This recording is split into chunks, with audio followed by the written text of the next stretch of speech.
Hi, folks. I'm Adrian Sanabria, the host of Enterprise Security Weekly. Every week, we interview the most interesting folks we can find, talking about the most pressing cybersecurity issues and challenges facing the enterprise today. Myself and my co-hosts have each been in the industry for decades, long enough to see the patterns in the industry and explore where trends are going.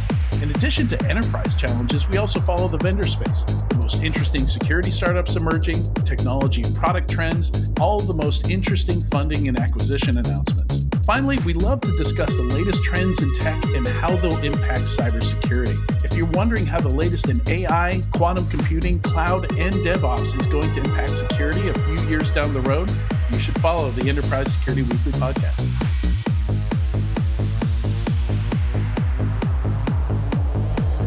Welcome back, everyone, to Paul's Security Weekly. Register for an official cybersecurity summit at securityweekly.com/cybersecurity summit using the code SECWEEK23 and get $100 off admission. If you want links to all of my social media outlets, you can visit my website, securitypodcaster.com.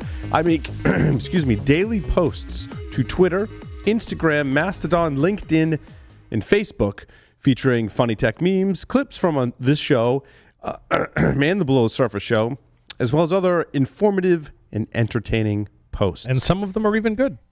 Some of them are even good. I mean, some are better than others, right? Like, right. I'm not going to lie. Like, and sometimes the algorithm takes a post and kind of and sometimes it takes a post and it's like, whoosh, it's like over 200,000 impressions. And then I got like really excited. It's kind of like playing the slot machines, right? Yep.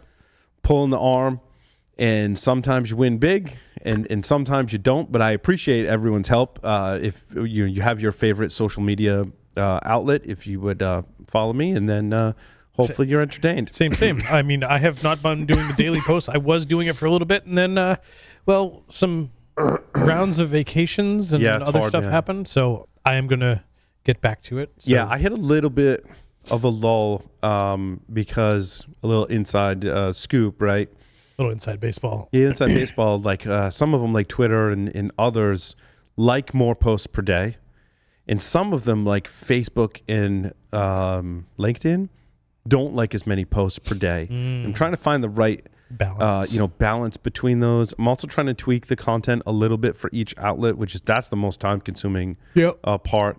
So I'm trying to put a little more context on my LinkedIn posts because I think they do better.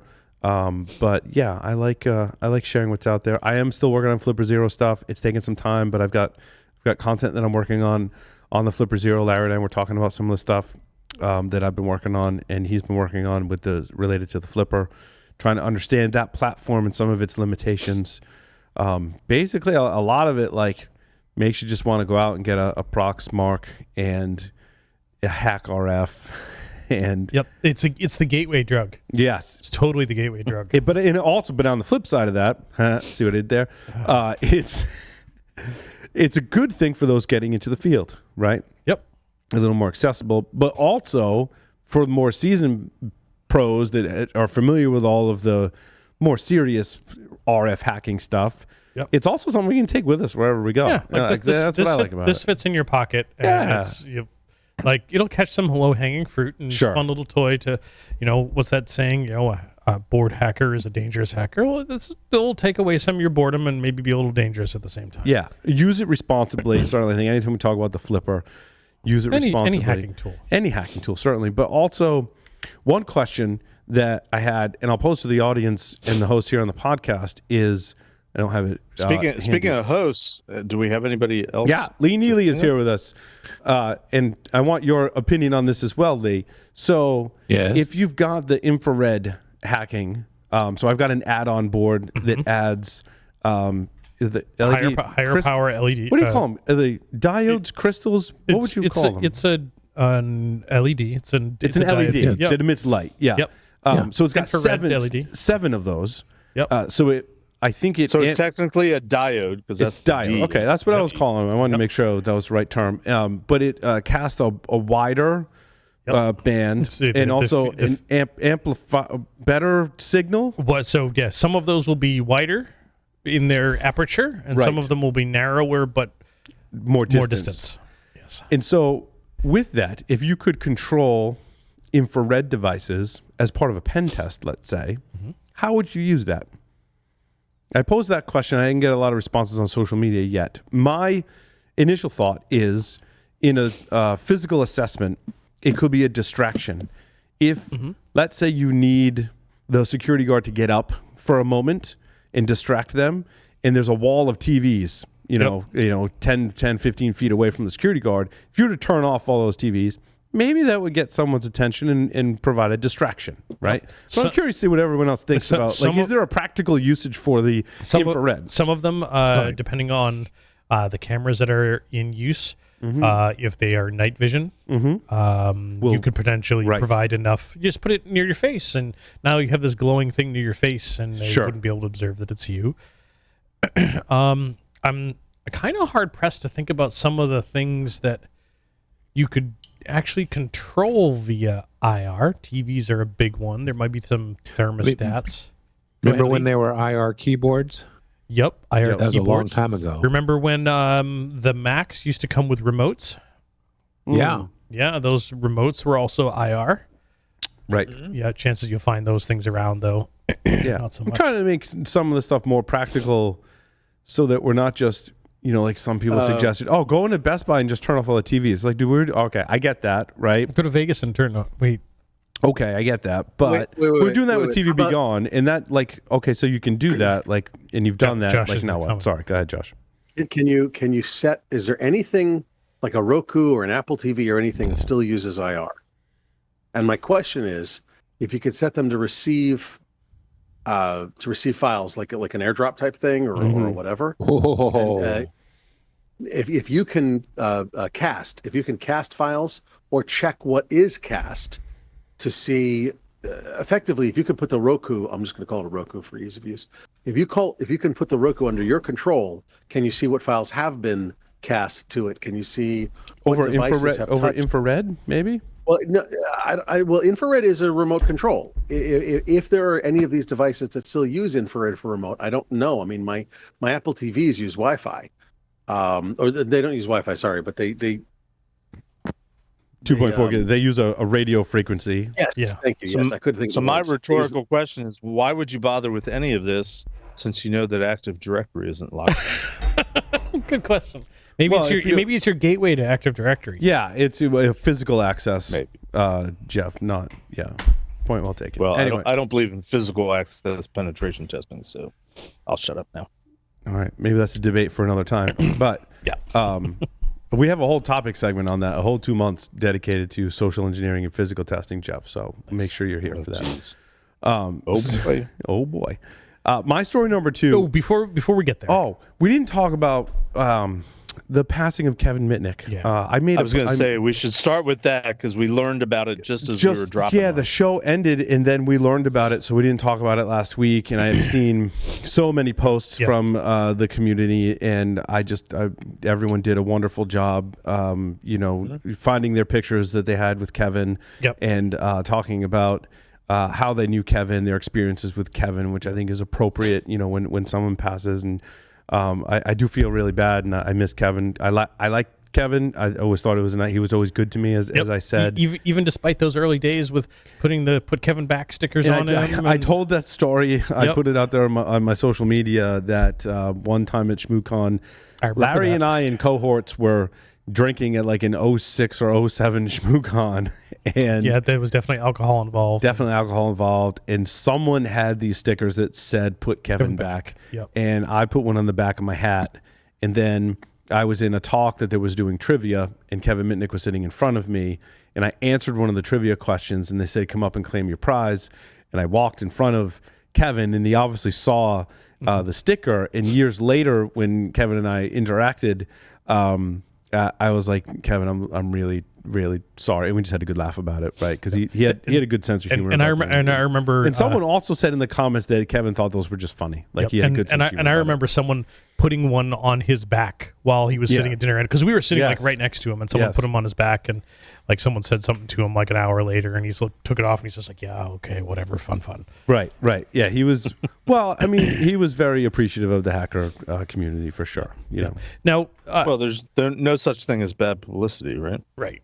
It's true. And And that said, I think Kevin was a huge inspiration to so many people in our industry, and he inspired so many folks to get into our industry. He likely got the short end of the stick from the justice system because they wanted to make an example out of someone, and unfortunately, it was him. Not to say he didn't do things that were wrong, and he came on this show actually and said that, and I'm sorry for those things. Also, we don't often talk about it. We talk about the cuckoo's egg, right? Right. But there was actually 2 books that I read very early on in my career. Takedown. It was Takedown, the Kimimura, right? Yep. And so that was hugely influential for myself and many others that are in this field and getting into this field, certainly. Yep. So, and one other thing that I wanted to, I know one of the folks that I've interacted with, or I've observed some communications with about Kevin is, and it's not just Kevin. While Kevin inspired so many folks in our industry, and he said he did bad things, there are people that were victims of those bad things. Correct. And some of those knew Kevin and never liked Kevin because they were in fact victims right. Of that.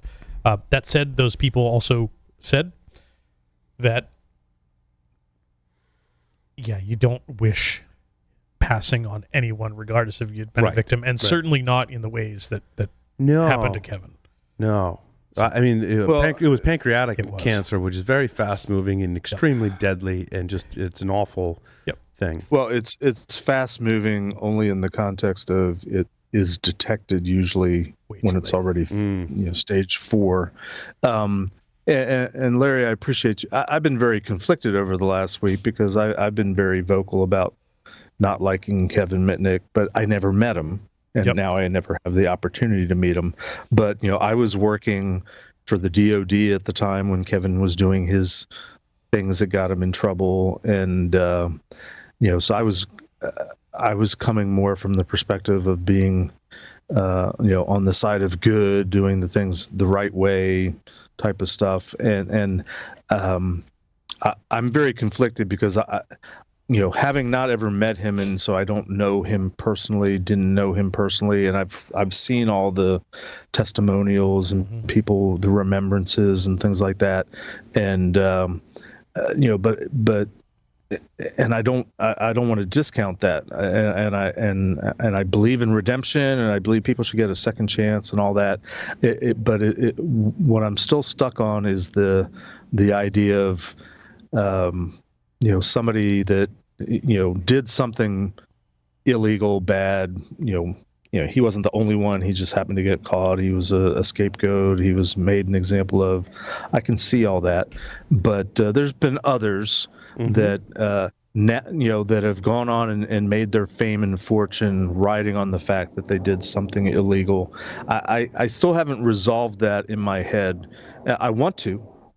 But I've been doing a lot of reflecting over the last week because I'm like, I got, everybody's saying all sorts of wonderful things about Kevin Mitnick, and I've always hated him, even having not met him, because he represented the bad side, the dark side, and he's profited off of his reputation of doing something bad and evil, and I've known, dare say myself included, have been on the side of right and don't share the same acclaim and fame and fortune and all that. Not that I want it, but that's where I'm kind of conflicted. I'm just putting it out there. I'm trying to be honest. Now I'll never have the chance to meet him and find out, oh yeah, he really is a great guy. I'll take everybody's word. My testament that he was, and I do believe in redemption. I think there's a lot of examples of that. Sammy the Bull has a podcast that's really good and basically tells his life story, right? And he like Kevin, he admits, I did bad things. Sorry for those bad things. Made mistakes. Yep. And I still don't like no before. But I had 2 interactions with Kevin. One early on in those ShmooCon days, and he was super patient with me as kind of a noob and that type of stuff. So super patient, super friendly, as much as he could be, because he was being gathered by throngs of people because he was Kevin. Right. But in later years, there was an indirect interaction. He was working on a test with a mutual friend, and something happened on that test, and the mutual friend said, "I know. I'll call Larry. He'll know the answer." Yep. And Kevin's response, found out later that Kevin's response was, "Why would you call that guy? He doesn't know anything. Like, I don't even know who this is. Why would he know anything?" And turns out the advice that I gave this mutual friend actually worked, and Kevin got it to work because of the things that I said, because I knew what I was talking about. And I'd like to believe that, knowing from and hearing what I've heard from folks about Kevin, that if we had a chance to meet today, he said, and given that situation, he says, "Yep, I was wrong. You did know what you're talking about." Yeah. Yep. Willing to admit that he had made a mistake. Yeah. Yep. I want to talk about something that really grinds my gears.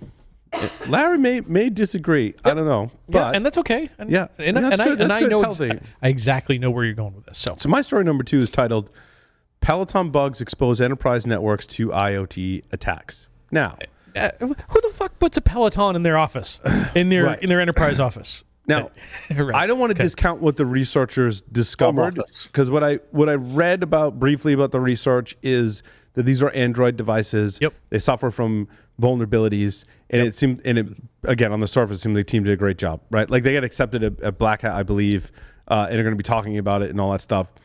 And they likely deserve that, right? I haven't read their research paper. I don't know that they've published. There's a couple of pieces of research actually out there they were covering this week, where we haven't got a chance to read the full research. If Black Hat has accepted it, likely it's really good research, right? But I said likely. Sterling, whatever. That company God, was. yeah. I said likely. I said likely. Like, historically, the majority. One out of 1,000, Jeff. Come on. I said more than likely. Pay to play. Could whatever. Be. I mean, there are those situations, which is why I didn't say 100% of the time. No. But more than likely, it's good research. But the way it's being spun in the media is what irritates me, is that and I don't know necessarily it's so much what the researchers are saying. It could be what I believe Checkpoint is saying, because I think this was Checkpoint Research Group. And now the media is putting a spin on that. Essentially, it's not in the office, I live in my home and I travel to an office and there's a Peloton bike there that I get to use. This is, I work from home, and in my home and on my home network, there's a Peloton bike, and attackers will go after the Peloton bike using these vulnerabilities, compromise the Peloton bike, and then compromise the enterprise network.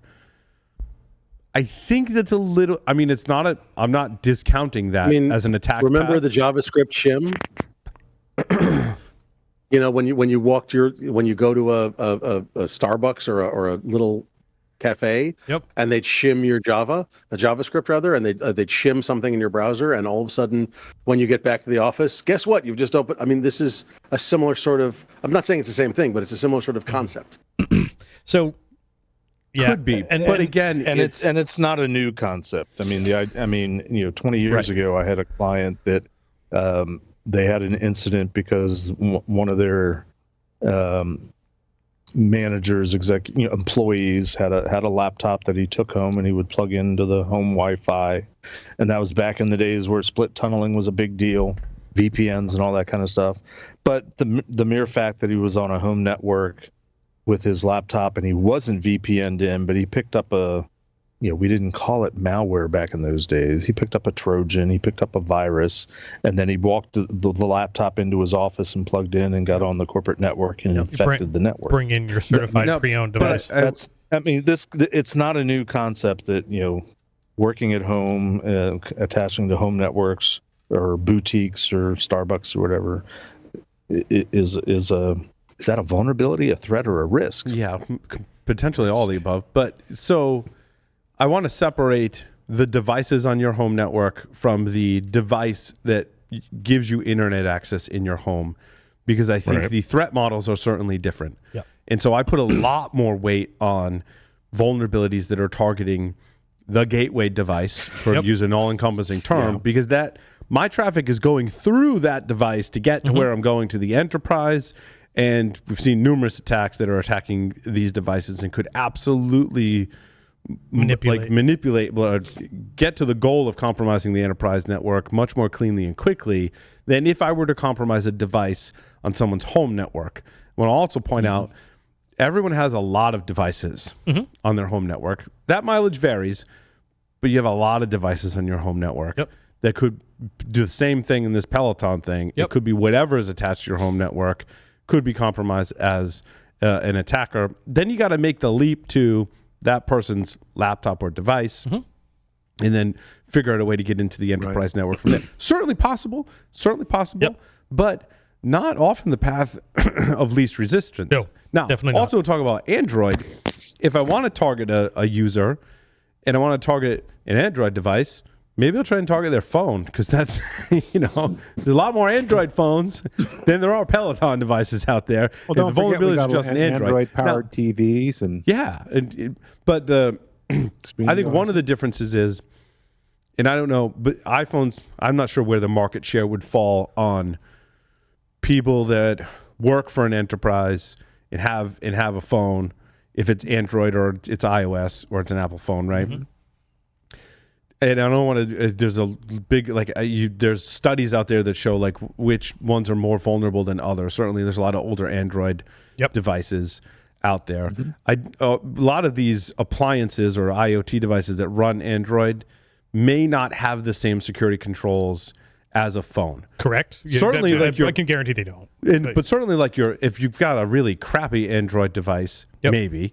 But if you've got a Pixel or even a Samsung, it's in a lot better shape security-wise than typically your Peloton device or your treadmill. I have a treadmill at home that actually runs Android, and it's probably horrible security. In fact, I think I've done some scanning of it. I was like, that's a really old Android, and maybe they also don't put in, this is an example of in a lot of different scenarios. Yes, we are using Android on our device. However, how you configured Android is not the same way Google configures Android on its Pixel devices. Google takes advantage of all of the software and hardware security that's available. I don't say all, probably most. Whereas another manufacturer like Peloton may not take advantage of all of those security devices. However, I still think it's just like a really big leap to say this is a big threat out there now that attackers are going to start going after your Peloton devices and compromise your enterprise network. I think there's far easier ways to compromise both the home user's environment, home office user, remote worker environment, and the enterprise than to go, you know what? I'm going to find an exploit for your Peloton. I'm going to get on your Peloton, and then from your Peloton, I'm going to jump into your router or your laptop. All right. I'm going to offer Larry, some. You work in this space. I'm going to offer some commentary here. Yeah. So thinking about this article, in FUD, like, oh my God, they're going to hack your Peloton and get on the enterprise network. Yes, this is an absolutely viable attack path. Yeah, I agree. My question would be is, and trying to get around some of the FUD would be how they're going to get to the Peloton first. Like, they've got to get on your Wi-Fi network. Right. Or they've got to have But physical... that's not first, Larry. They've got to identify that you work for particular organization that they're targeting. That's easy. And you have a Peloton. It's easy, but there's a work factor. Let's go with the crime of opportunity, or crime of opportunity as opposed to a targeted attack. All right. So they're trolling around the internet and they find a Peloton device and it's some schmuck that they're vulnerable, and it turns out that schmuck's an executive at Acme. Acme. Let me go through the scenario. Okay. Sure, absolutely. Is it a valid way to do the attack? Sure. There's probably a whole bunch of things that need to happen first, as Jeff, you were alluding to. You got to find the Peloton. You got to find somebody that works for the company if it's a target attack. But in many cases, like, who cares what company they work for? It's still a company. Yeah, you've got to get access to the Peloton. And I think reading some of this article was kind of interesting. One, they said, the Peloton is an Android device. It's 3 versions behind with Android 10. So there's likely 1,000 potential vulnerabilities in the Android operating system itself and so forth. But what I think the folks from Checkpoint really found was that it wasn't an issue with Android for this particular research, it was either with the API for the Peloton, which may have been accessed at say Peloton.com, giving you access to a Peloton device through the API. So there's some of your access problem, and I'm speculating here. Would it be fair to say, to conclude, Larry, on what you're saying, that this was an implementation issue? I don't know. Well, they said API could be implementation. The Peloton is Android 10. Yes, I said that. Android 13 is the latest it was version. three versions behind version 10. Yeah, but the other one that I sort of noted was that they found some specific issues with the Peloton app itself. So first-party code that Peloton wrote, that is Peloton's problem, not an Android problem. So lots of things here. Now, is there some FUD in saying, oh my gosh, we're going to compromise your IoT device and then we're going to get access to your enterprise network? Yeah, there's lots of more work you're going to need to do there. And and Paul, you brought up it's my router and my traffic goes through the router. Well, this is an Android device. It's essentially a Nix kernel underneath. And if we've got access to it, it's Linux, but I use the term Linux loosely when referring to Android. It's a Nix kernel, right? We can install Nix derivative tools, and if that is on the same physical network, like many folks' IoT devices are on the same freaking Wi-Fi network as their enterprise laptop because they've been working from home since COVID and they have no desire to go back to the office, you can start doing traffic manipulation. That now your traffic can go through the Peloton before it makes it to your router.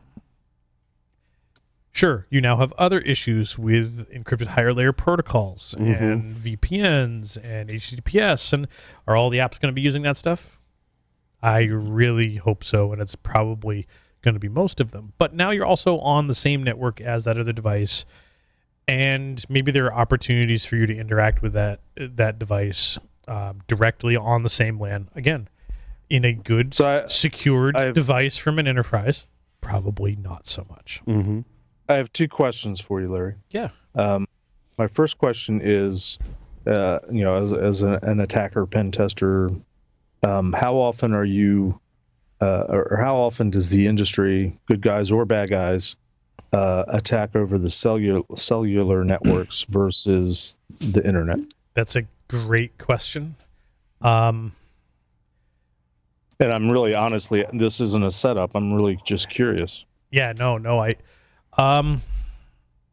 that becomes a really sticky situation because of all the different protocols. I mean, if you do IP over cellular, like we know we can do that.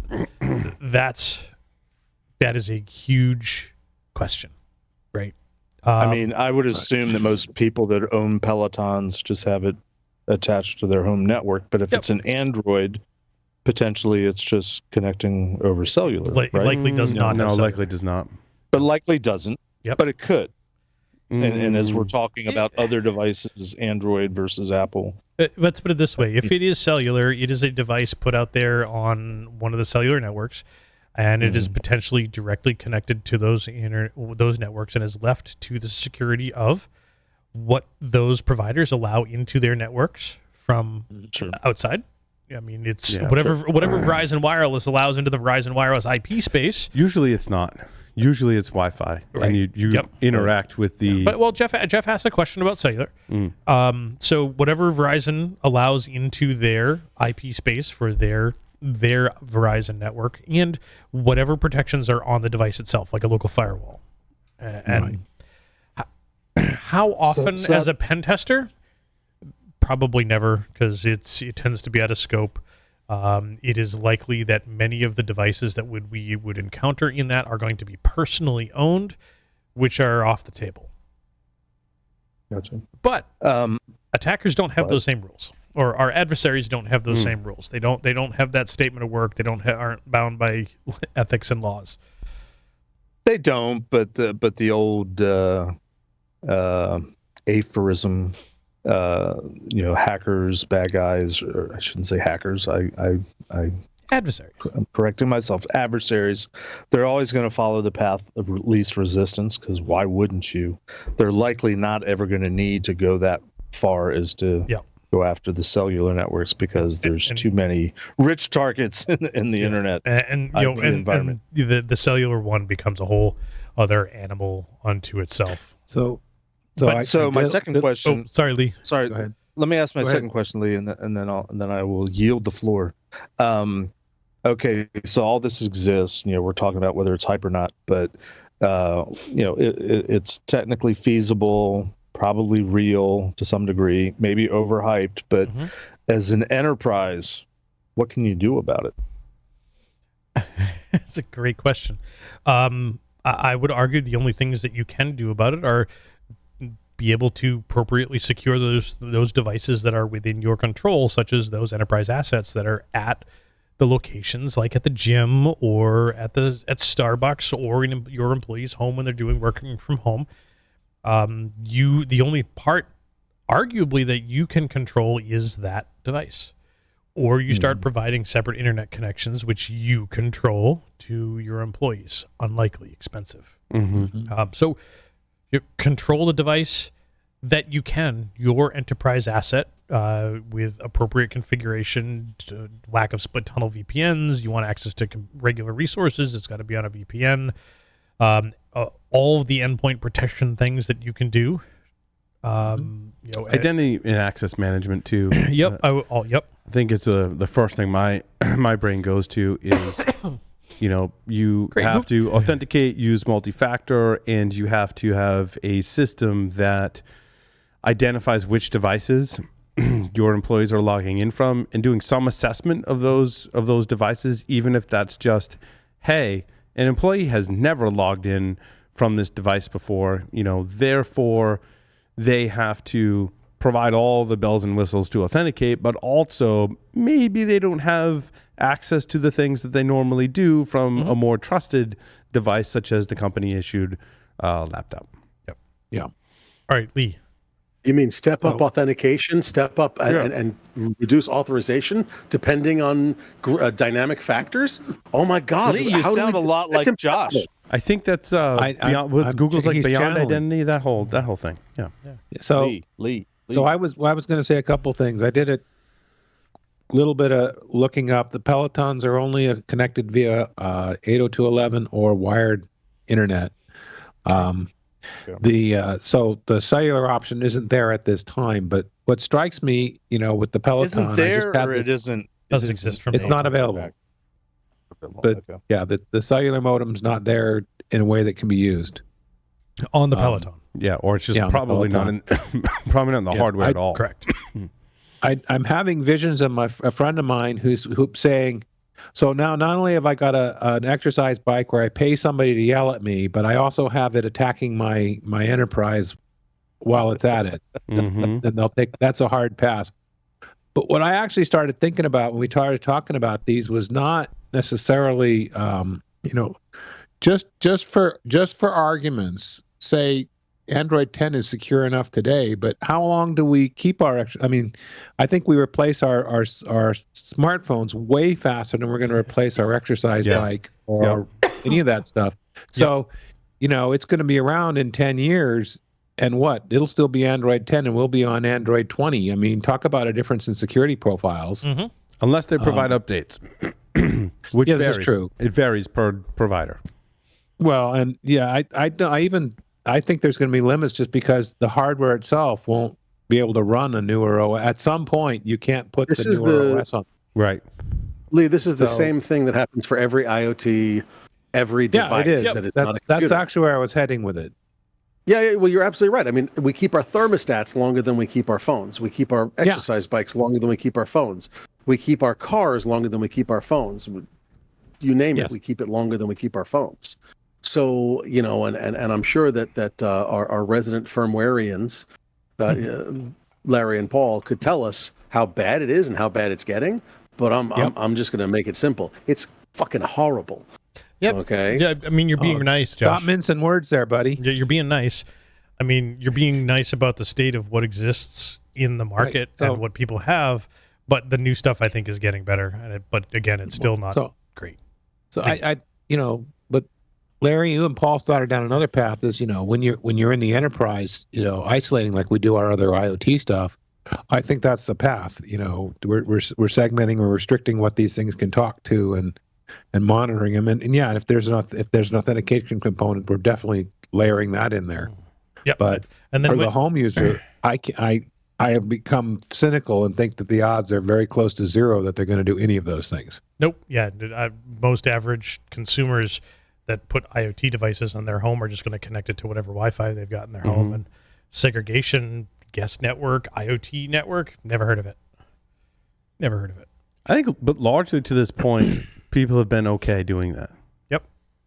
In terms of I think I'll pick on the lateral movement that could take place. I think most IoT attacks, routers or gateway devices aside, everything on the inside of your home network, the security incidents that we have observed are attackers going after that one ecosystem.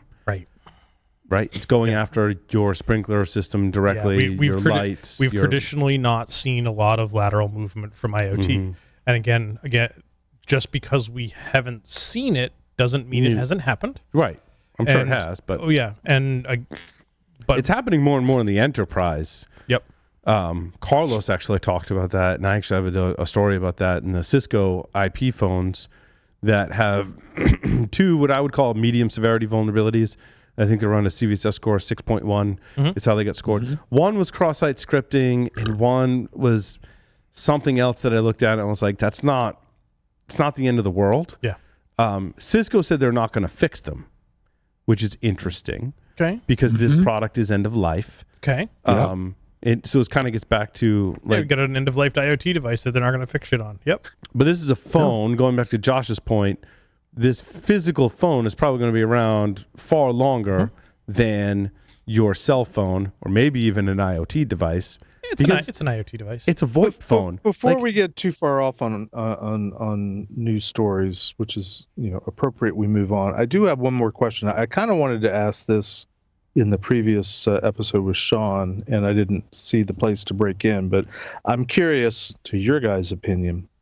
What is the difference between somebody working from home 10, 15 years ago where, whether you had a company device or your own personal device and you were VPNing in more than likely two-factor authentication, RSA token or RSA key fob and all that kind of stuff. What's the difference between that environment and today's environment where more and more, I think about, the company that I work for. In theory, I'm logged in on a VPN to the corporate, but I hardly ever go there. Most everything is in the cloud. Most of the things that I go to are now cloud-based, and up to and including whatever MS 365 or whatever they're calling it these days. My email, my Outlook, all that kind of stuff. What's the difference in terms of the attack profile, I guess, or the vulnerability of somebody working from home where you're not necessarily VPNing in to a corporate environment anymore? You're doing all sorts of web-based, cloud-based things. Yeah.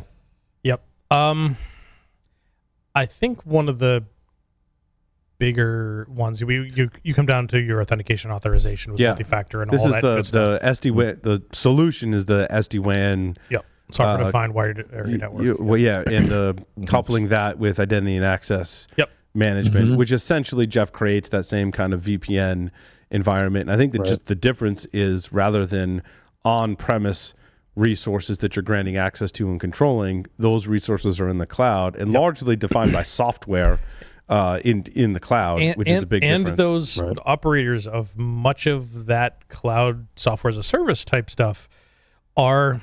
and I'm going to use the term, and I'm going to hate myself for this, too big to fail. Yeah. That they have enough resources to put the time and effort to more appropriately secure their cloud platforms than maybe an enterprise of 500 people. It's a shift in the responsibility. Exactly. And a shift, Jeff, is a big difference where a VPN is giving access to the full infrastructure and environment, maybe bare iron all the way up the stack, that the enterprise is responsible for when you're now granting user access to your cloud instance, you're responsible for some of the security, and the cloud provider's responsible for the bare iron, the network, and all that stuff. And you do have some security controls, and more of the differences lie in how you apply those security controls to a cloud environment versus an on-prem environment. But the security controls are almost exclusively, and correct me if I'm wrong, the authentication, the authorization, the IAM, multi-factor, being able to gain access to the cloud environment in the first place. For the most part, yeah. It's not like before where we used to like have firewall rules and filters on routers to say like VPN users had access to this, and the VPN appliance had to be hardened. You had a lot more responsibility.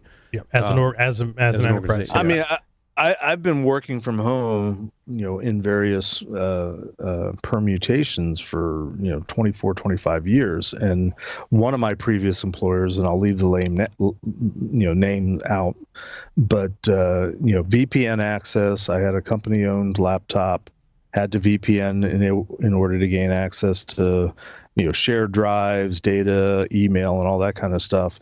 And while I was connected to the VPN, I couldn't print because my print was on the home network. Huge inconvenience, because I'd have to drop the VPN to print a document or print something and then have to get back on again. I largely don't have that problem these days, which I like. What is this print thing you speak of? I know, right? Sometimes you gotta. Paper, analog. It's a thing. And Jeff, to that, my sister-in-law, 20 years ago started working from home. And she was working at PeopleSoft at the time. And there was some encouraging at the time, like, we're going to explore this whole work from home thing. And the way they did part of their security was through physical separation, and that they had a program called People Pipes. This is PeopleSoft, People Pipes. They actually paid for a second internet connection to be run to your home that you use specifically for work. And it was, all of the virtual software-defined networking at the local providers where it was capable and all that type of stuff. So, yep. I want to go to the Cisco story as a segue. There's a lot of stories I want to segue to. I want to talk about breaking into cars too, because I'm super excited about that topic as well. But the IP phone vulnerabilities. So in the Cisco IP phone SPA 500 series phones, largely sound like they're small business. I've talked about it on the show before where Cisco doesn't give the love to their small business line. There are two CVEs. One is a cross-site scripting. One is an HTML injection. In both cases, it requires tricking the victim user into clicking a maliciously crafted link in order to exploit the vulnerability. Now, I'm not saying it's outside the realm of possibility, but certainly makes the attack more complicated, somewhat less attractive. For the user. This is a great opportunity to briefly discuss CVSS version 5. Oh, yes. Oh, yeah. I have not looked into version 5 yet. CVSS version 5, yes. No, I'm sorry, CVSS version 4, because it's currently at 3. I was going to say, the last I heard there was a 3, so my bad. Got to 5. Thank God, I thought I'd lost like a few years. My bad, 5. Larry lives in the future. 4. Yeah, version 4 now has a concept of the user interaction for needing to do that exploitation, whether it's automatic, there's limited user functionality, like the user has to do something but they don't need to be tricked into doing it, and then the user needs to be tricked into doing something. So which I'm hearing is it's a way of clarifying the marketing buzz that goes around insider threat, and I know we've had interviews over, I don't know, in the last year or two where we've talked about insider threat, but the insider threat is, forcing, tricking somebody into clicking on a link or opening up an attachment type of thing. This attack hinges on clarifying. But this attack hinges on the fact that there is a web interface, web-based management interface on the VoIP phone. What Cisco says is this product's end of life, and they're not going to patch it. Now, and they also say there's no workarounds. But I'm like, couldn't a workaround be you just disable the web management interface on your VoIP phones? Yeah. My question will be, how do you do that? Is that not possible? I would argue that based on the phones that I've seen, many others on the show and listening know sometimes you may not have the capability that is supported by the manufacturer, I'll clarify that, to disable the web management interface. Now, I mean, could you reverse engineer the firmware, disable the web management interface, reassemble the firmware, and reflash the firmware? Sure, you could. You'd violate your support contract, which doesn't exist anymore. Life, right? And then you break it and it's end of life and you can't get a replacement. And then if you break it, you're really screwed. And 2, you shouldn't have to. I think there's a really cool idea for a company that, so you'd have to charge less than what it would cost to update all IP phones in the environment, but provide the service of a virtual patch for your phone. And basically, I'll do exactly what I described. I'll decompile the firmware. I'll disable functionality like that to fix some of the vulnerability, air quotes, fix some of the vulnerabilities, and then apply a firmware update. It's probably stupid. You just IP tables firewall rule or something. Depends on what level of access you have to the device. Who remembers, the days when the laptop had a label on the back that said, if you open up this laptop, you void the warranty. Yeah, and you ignored that and opened it up. That's a whole. Typically bought a laptop that didn't do that. Someone said there's a law or something that can't be true. The right to repair kind of wiped out that void warranty sticker thing. Hopefully, vaguely remember it. But anyway, back to the Cisco vulnerability. Also, first, why wouldn't Cisco give you the ability to disable the web management interface on a phone? Because if I've got 10,000 phones deployed to my environment, probably not manage them individually through the web management interface. Same thing goes on their switches and routers, even for small business or enterprise. Probably not manage them through the web. Maybe in a small business I am. But first of all, why can't you give me the ability to disable that? Secondly, why doesn't Cisco just fix the vulnerabilities in the web management interface? Does it really cost Cisco that much to apply a patch? And what if they charge $10 for the fix? I'd pay $10 or whatever. Charge me a nominal fee to continue support for security vulnerabilities, but arguably Cisco obviously they want you to buy the next version of the phone, which is going to cost way more than what they would charge. People just start. I think it's shady business practice. I think it is. I mean, same sort of thing. Let's trade another version, PP Works, the in-house production stuff. Yeah. You end of life PP Works, and 8 years from now, someone comes and says, "Paul, I'm still using PP Works and it's vulnerable. You need to fix this." That's where I was going next. How long have these phones been out there? They probably, knowing Cisco, they've probably been out there a while. End of life in December of 2019. Okay, I wonder when they were 4 years ago. I wonder if they're what's the average life expectancy of a phone? A VoIP phone. It's a good question. Also a good question. Maybe 3, 4, 5 years. Yeah, probably 5 to 6, maybe 10 years. You're going to have to get past a stretch. You're probably going to have to get past the 3 to 5 year technology amortization schedule. How many more features can they put on a VoIP phone, though? Seriously, Lee. Okay, let me change my answer a minute. They announced end of life in December of 19. They stopped shipping them in 2020, and you can get hardware support out to 2025. Oh, interesting. So hardware 5 years support after they announced them.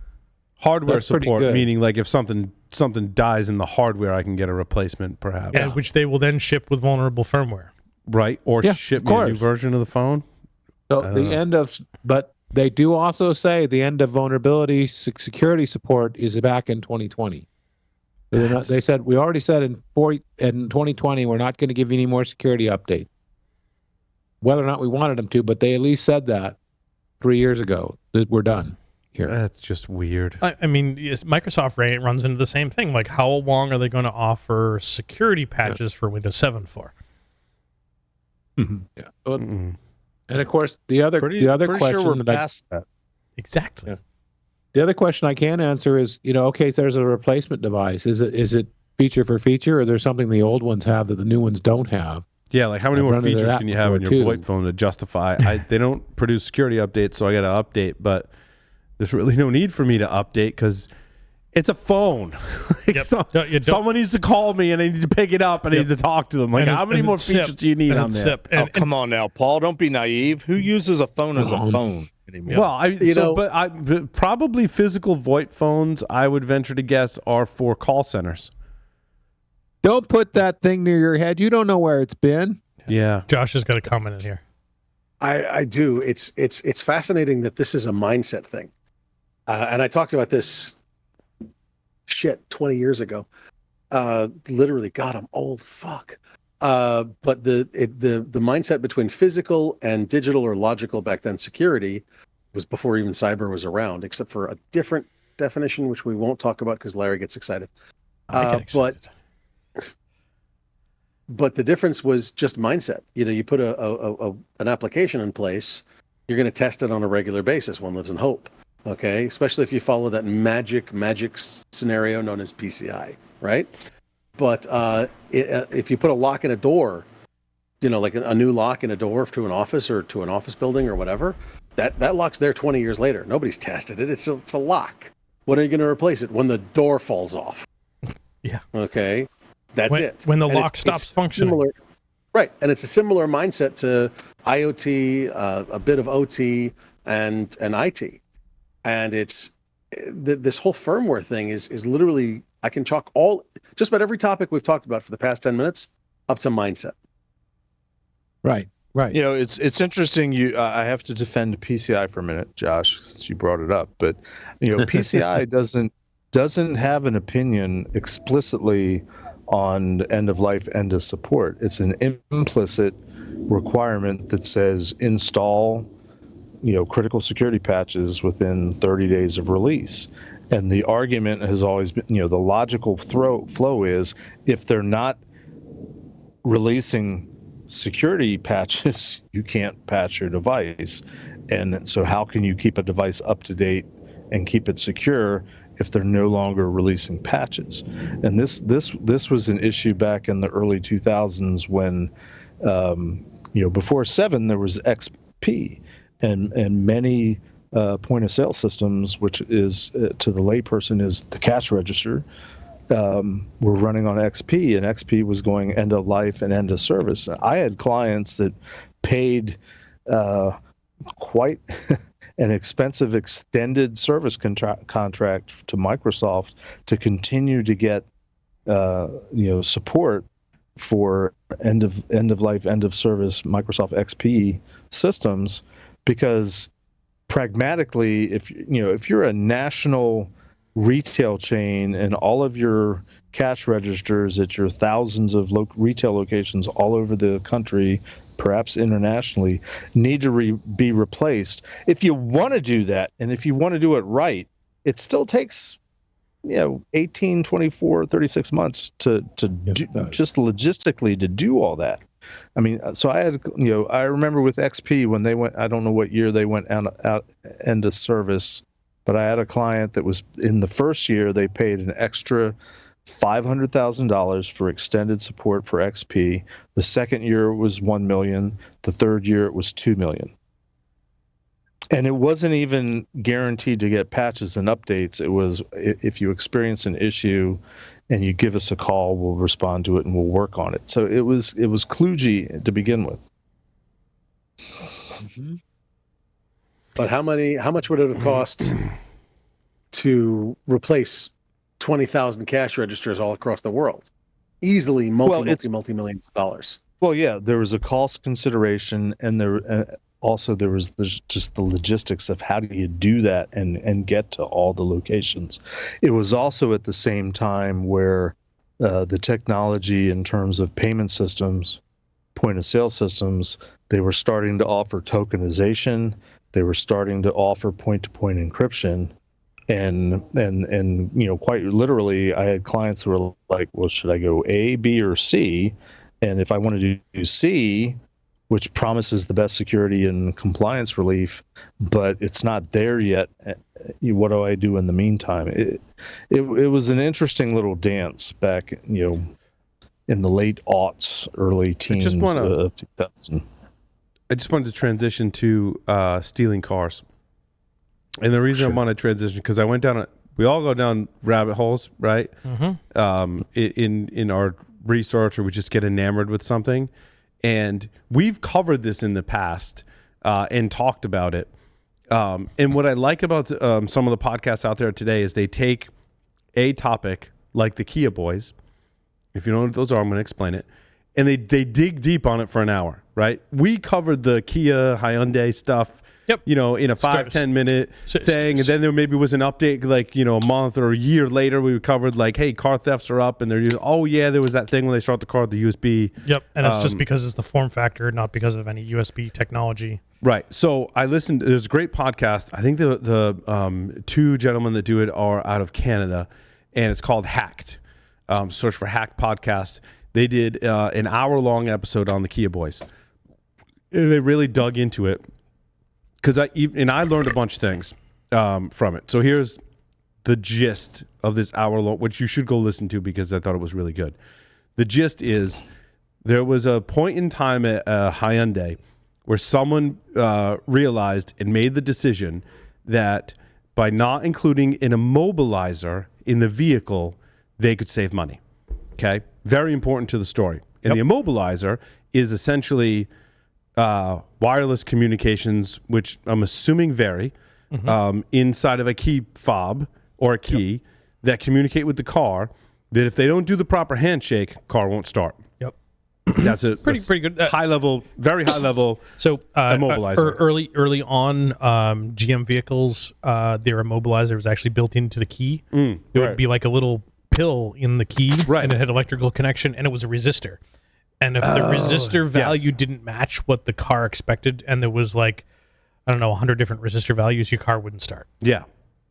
Until your key wore down, and it wouldn't make contact anymore. So, but then so over time, to combat basically hot wiring a car, whereas you send the right electrical impulses by touching the wires together, it simulates the key, right? It's hot wiring a car. You can't do that if it has an immobilizer because it hasn't done the handshake to start the car. So car manufacturers, because some stat I saw somewhere is like it's $4 billion it costs us in car theft, right? To curb that, the immobilizers. Hyundai, who also owns the brand Kia, in his infinite wisdom, was like, we're not going to include immobilizers in the cars. So that's the one of the points in the story. The second thing they did inside of their cars is 2011 to 2021 Hyundais and Kias sold in the U.S. were if you take apart the plastic on the steering column and you remove the ignition cylinder, did I get that right, Larry? Yep. The ignition cylinder connects to this little thing that kind of looks like the male USB thing. So if you take a USB USB-A cable like this one right here, it could be anyone, which I also think is ironic that a lot of people have charging devices in their cars that are exactly probably that. Cable sitting right there. Yeah. So now you've got no immobilizer, and you've got an easy way such that kids that are as young as 11 years old, I've heard, can take this USB Not to cable. nitpick, Paul, but you're holding the male. So did you really mean? Maybe it's I don't know. The part that sticks out of the steering column is a little thingy that sticks out, and the USB cable slot is what goes over that. So you're actually like inserting the hole here over the part that sticks out. It's analogy based on anatomy, Paul. Correct. It's analogy based on anatomy. What's male and what's female? And what's female. The part sticking out from the car to me is male, and the slot inside here would be female. Last I checked in anatomy. So you put it over this and you turn it and it starts. Yep.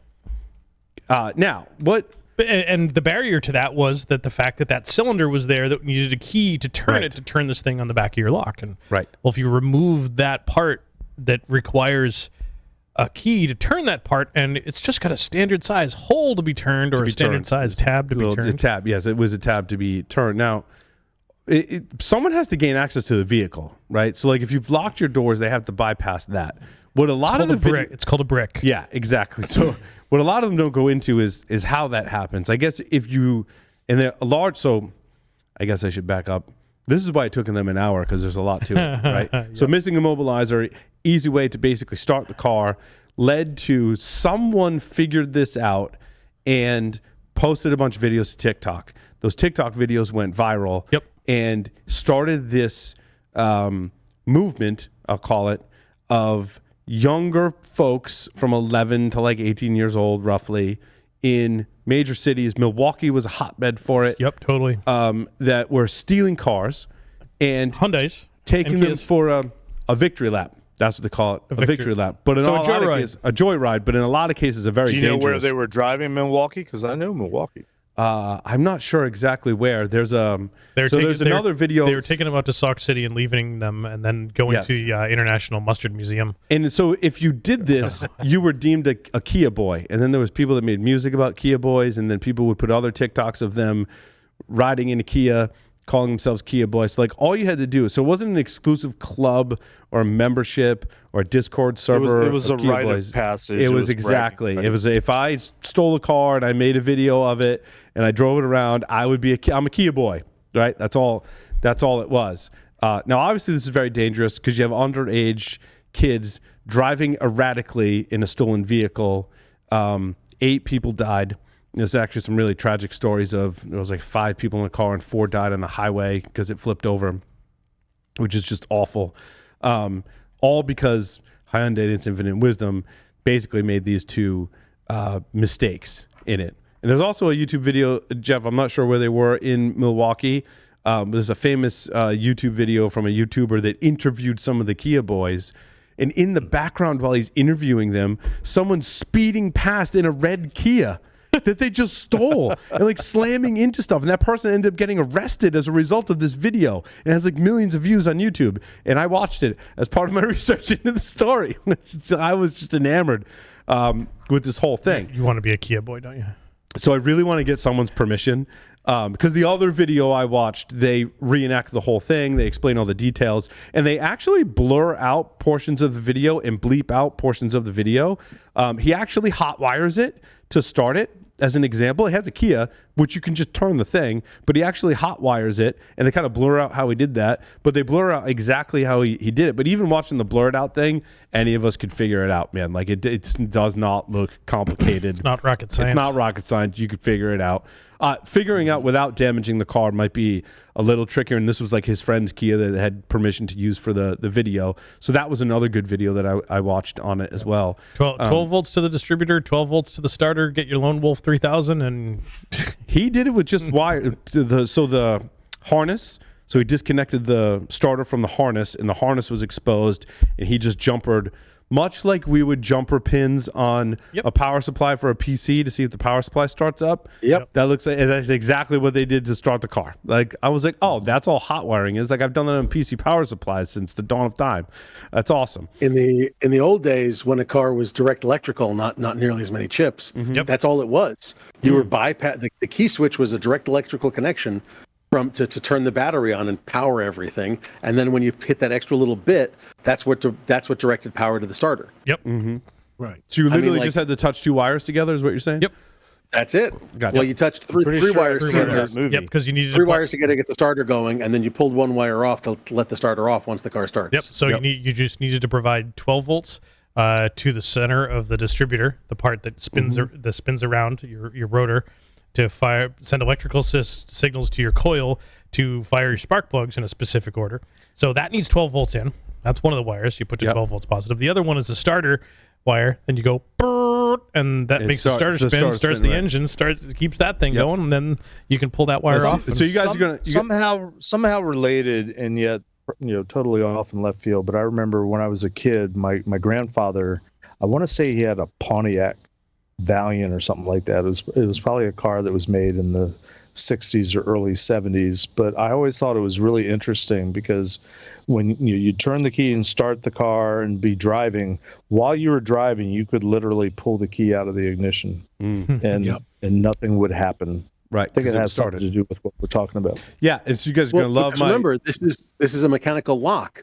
All you're doing, and we all know lock picking, or at least a little bit, all you're doing with that key is aligning the shear points for the shear line of the lock and turning it. Once the lock is turned, some keys retain the key and some locks retain the key and some locks don't. So and sometimes those locks, the part that retains the key, no longer functions in the spot where it should retain it. Right.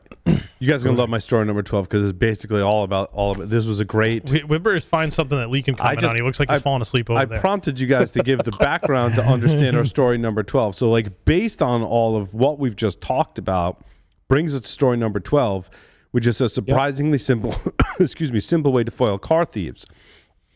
So these researchers at a university that were grant funded came up with something University called of Michigan. Yeah, thank you. University of Michigan. Battery Sleuth bypasses both the wireless communication that the key fob depends on, so the immobilizer, and the standardized onboard communication network that's used in today's vehicles. Instead, it authenticates drivers by measuring voltage fluctuations in a vehicle's electrical system. In order to do that, drivers interact through a keypad device plugged into an auxiliary power outlet. So basically, it sits on the battery. It's auxiliary power outlet, and gives you a keypad. The cigarette lighter. The cigarette lighter. I mean, yes. Auxiliary power outlet is. We don't call that a cigarette lighter. It's the auxiliary power coupling. The cigarette lighter. If it were Star Trek, it'd be an auxiliary power coupling. And you enter a key. Star Wars, it'd be a power converter. Right. And it's a pin that you enter, right? 1, 2, 3, 4. And if that 1, 2, 3, 4 sends those electrical pulses, if it gets those electrical pulses, it gives power to the rest of the system so you can start the car. So it's pre-immobilizer, pre-key authentic. It's almost like two-factor authentic. It is, in fact, two-factor authentication for your vehicle. So I'm assuming this is something that plugs into the OBD2 port, as well as a keypad that plugs into your. So Josh, look at my story number 12. I understood this a little different. This a little different. That it is basically it sits on your battery, a device that goes in between your battery and the rest of the electrical system in your car. Correct. That once you put in the pin, would allow power to flow to all of the systems in your car. Correct. But then had the ability to observe current draw of various accessories being turned on or off in your vehicle. Right. Gives enough power so that it said you could do it with the windshield wipers. Right. Send the same electrical pulses. You could turn your windshield wipers on to low speed once, unlock the driver's door, lock the driver's door, and it's the same thing as a pin. And turn on the stereo. So it was like a physical pin. It's like a physical port knocking. Yeah, exactly. Yeah. So now the obvious thing where our brains go is, well, what if I could just bypass this and give the car power independent of the battery? Yep. It turns out they've thought of this because this is a security device. And I'm not saying this won't be bypassed, because it'll probably be bypassed. But what you're hoping is that the level of skill required to bypass this doesn't put us in the same situation we were in with the Kia Boys, right? Like, this is the bar. If Kia Boys is the bar, even a bypass for this is probably going to be, hopefully harder than just getting in the car and ripping apart the steering column and turning the cylinder. Yeah, I got a problem. Maybe, Larry, but hold on. Let me read to you how they described the defenses against some of the safeguards they put in. So they say, Battery Sleuth has also defenses to guard against hacking or physical attacks on the device itself, including a siren that sounds if illegitimate activity is detected, which, okay, fine. And a resistor that shuts down the vehicle's electrical system if an unauthorized power source is connected to the vehicle. Oh, that was kind of interesting. I don't know how they pull that off or how easily or not so easily bypassed that mechanism is, but that could be your OBD2 port connection, perhaps, that is turning off the electrical system. I'm looking at the authenticator install. I blew it up. They've got before installation, power to battery, and this one it's got it in between the positive side of the circuit, right, and with the negative side of the circuit, so that it can do level monitoring. And it's super simple. It's 3 wires. Yeah, 2 positives and a ground. But here's the kicker, Larry. Yeah. When a motor, like a windshield washer motor, it's older, do the voltages and draw change on that motor? Yes. Okay, so what I'm hearing is the tolerance of this, it's going to build a baseline of your windshield washer. It's going to build a baseline of your this and that and the other thing, all the different features in your car, right? Yep. And as those things age, it's going to go out of baseline. So unless this thing is a lot more sophisticated, but it has a keypad, which is one option, or you can basically set a pin code. If you were to put the windshield wipers on and off in a certain sequence, that would effectively act as your pin code, Josh. And like you said, there probably is some deviations in that they're accounting for when they set the code. But if deviations occur naturally over time in your car, you're flipping your windshield wipers. It might not work. And arguably, it's probably going to be many years, maybe decades, for Yeah. that windshield wiper motor degrade enough to be statistically, So, I think about You're going this. to change everything. Hold on, I want to go to Lee. Yep, go ahead, Lee. So I was wondering, I was actually thinking about, it talked about unauthorized power being added to the vehicle. I'm thinking, how does it differentiate me legitimately jumping my car because I got a dead battery?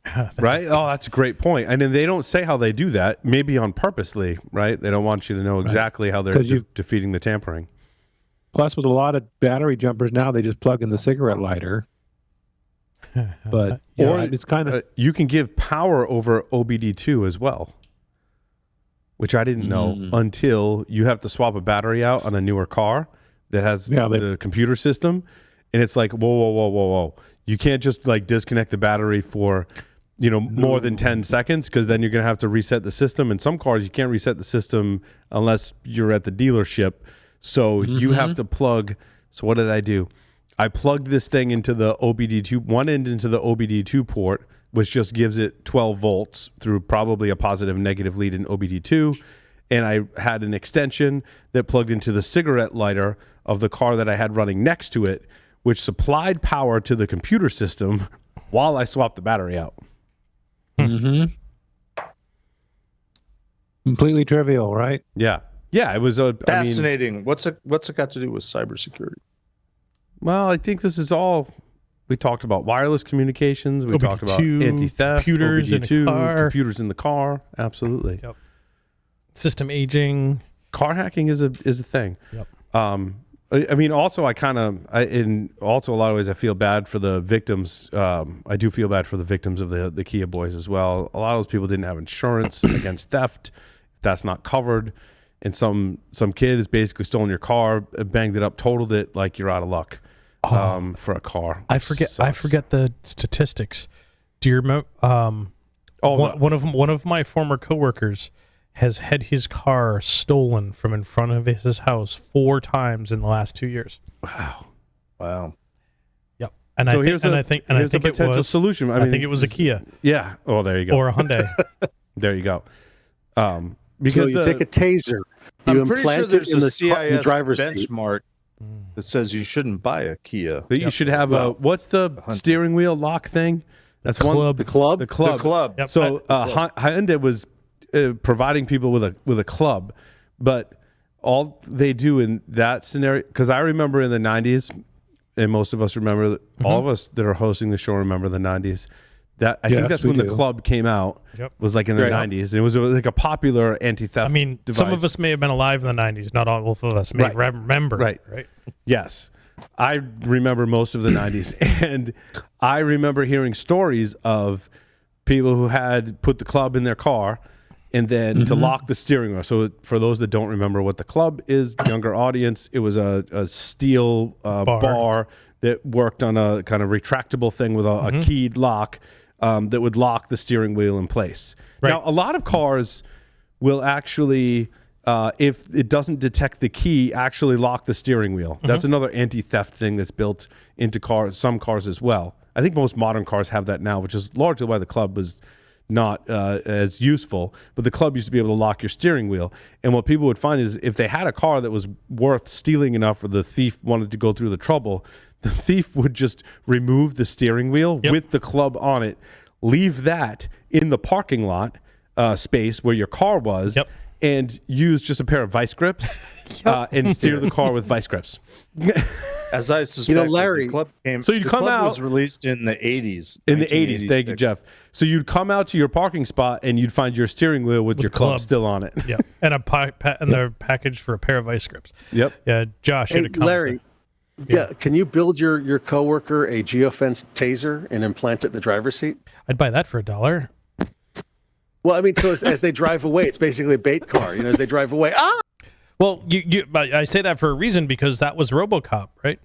In the beginning of RoboCop, there's a commercial for that thing that was the anti-theft device that someone jumps in your car and goes to steal it, and they go to start it, and it electrocutes them. And the guy comes on and says, I'd buy that for $1. Now, maybe a story for another time, because I think Jeff wants to move on. I think I do too. But I'm just, last thing on this is I'm curious how this works with electric cars, right? When we talk about the battery sleuth, which is the anti-theft device we described. Yep. How does that work with an electric car where, like, it's weird. I own an electric car now, and it, like, I was sitting at soccer practice, and before when Is it weird that you own the car, or is the car weird? It's weird. Like, all around it's weird, Jeff. And one of the weird things is when you're sitting somewhere and when you had a non-electric car, you'd plug your phone in or whatever, or be listening to the radio when you're just parked, and you're like, oh, I don't want my battery to die. And then you do that in an electric car, and you're like, I don't want my battery. I'm like, oh wait, my car is a battery. But it's a giant battery. But I think that, and I don't know the answer to that, but there is also a 12-volt battery in the Tesla. There is. Okay. There is. Yeah, there is a 12-volt battery, supports some 12-volt systems, and I don't know if those hit the dashboard. Like, hey, can you just pour me some of that hacker beer? I want to try the hack. I haven't had the hacker beer in a while. Thank you. Yeah, as a matter of fact, if you watch Jerry Rigs Everything, when he did the Tesla electrical system in his Hummer, he had to put a 12-volt battery in because it runs the dashboard, the cigarette lighter, or the auxiliary power. Sorry. Yeah. And those basically the driver systems. We'll so much less draw on that battery. Yes. Because it's not using so less likely to start. But anyway, we'll do some car hacking stuff in the future.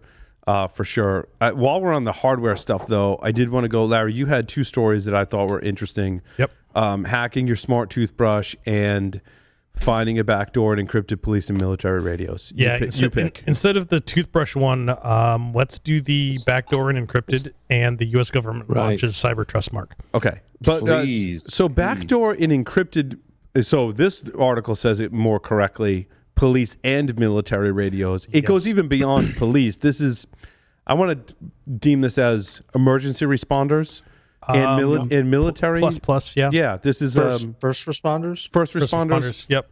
First responders plus. This is military. We need to have radio communications, but they need to be encrypted. And there's a company whose name escapes me at the moment that makes these radios. Tetra makes these radios. Standard. Yeah. Yep. It's a standard. Yep. Oh wait, so Tetra is the company or the standard? Tetra is the standard. Okay. Yep. And so there's a company that makes Tetra standard radios for first responders. I think Jeff's correct. First responders. Everybody uses Motorola. Has used that standard for any radio community. The use case is basically up to you. They're selling a Tetra standard based radio that uses that standard of encryption, basically. Largely for use outside the U.S. And you can build it into any radio or chip, and then you can build it into any radio you want to build. Okay. Yep. Gotcha. Yes. Right. And so researchers found vulnerabilities in this. Yes. Specifically with the encryption algorithm called T1 for Tetra-powered radios. It is going to be a talk that will be at Black Hat called the Redacted Telecom Talk, which I thought was an interesting name because it's radio and not telecom. Yeah, I agree. It's radio frequency. It's RF. Yep. I would deem that as RF. Yep. It's all sound waves. Yeah. Just different frequencies. Yep, different ranges in which we can or cannot hear, right? And it is a secret proprietary cryptography method with Tetra for T1. Secret T1, you mean TAE1, TEA1, yep. Right. Yeah. I'm going to go out on a limb and say it's probably not cryptography. It's probably some sort of encoding or something that isn't technically cryptography. But it sounds cool, so they'll use it as a marketing buzzword. Mm-hmm. It says not all users of Tetra-powered radios use the specific encryption algorithm called TEA1. Yep. They call it an encryption, but it's a valid question. I'm not discounting your question, Jeff. Mm-hmm. So effective. Is there a key? Is there a key exchange? Yes, there is an 8-bit key. Yep. So the first step that the attackers did was they found a way to effectively unlock the protected storage to extract the key from a radio. Yep. Yeah. Sorry. So TEA1, TEA is a tiny encryption algorithm, is a block cipher. Yep. With a key of 80 bits. Block cipher. So as part of their research, they were able to effectively get the code that implemented the encryption step and were able to reverse engineer it. And they found Oh, Larry went out there for a minute. And they found. Did you push your mute button? It's always right at the pivotal. Try again, Larry. Nope. Hey, there it is. There we go. That's the button. There he is. So sorry, it's an iterated block cipher that encrypts 64-bit blocks using a 128-bit key is what it says on the internet. But okay, so it says here that they found that it uses a key of 80 bits, but as part of their reverse engineering of TEA1, they found that there was a quote secret reduction step, which dramatically lowers the amount of entropy to the initial key offered as part of the key exchange in the air for doing the encryption. Typical. So while everybody thought it was using an 80-bit key, it's not really using an 80-bit key. So this says it uses a 128-bit key, but maybe that's implementation specific. Maybe. Wait until Black Hat. I really hope that Security Cryptography Whatever podcast does an episode on this. So the question is this, in my mind, was this an implementation flaw or is this the Clipper chip all over again? No, this is an implementation flaw as I've read it. I would classify it, Lee. I've seen it both ways. Yeah, and Lee, I think you're not wrong in both ways. Is I would argue is legitimate here, because they did say that this stuff was approved for export to other countries. So that it may have been, hey, we had to reduce this to a specific case for export control. Right. And it's also proprietary crypto, which means all kinds of shenanigans could be applied. Which means it sucks. Pretty much. I was waiting for you, Jeff. I want to support Jeff's statement instead. Support Jeff's statement when I read it relies on what researchers describe in their presentation slides as secret proprietary cryptography and not open source. Yeah. Yep. That's a red flag. Yep. You think? Not saying it's not possible, but I have rarely seen cryptography implemented to DoD standards in the private sector. Yeah. Put it that way. The words proprietary cryptography are just, honestly, they're just bleh. They're cringe, they're bad, they're horrible. So and I throw up a little bit when you see them. And for context, I'll share this. I've probably shared it in the past. When I was working for that organization that produced these types of things, when we were doing evaluations on whether the algorithms and the things that we were proposing to produce were cryptographically robust, one of the assumption was an adversary knows everything about it.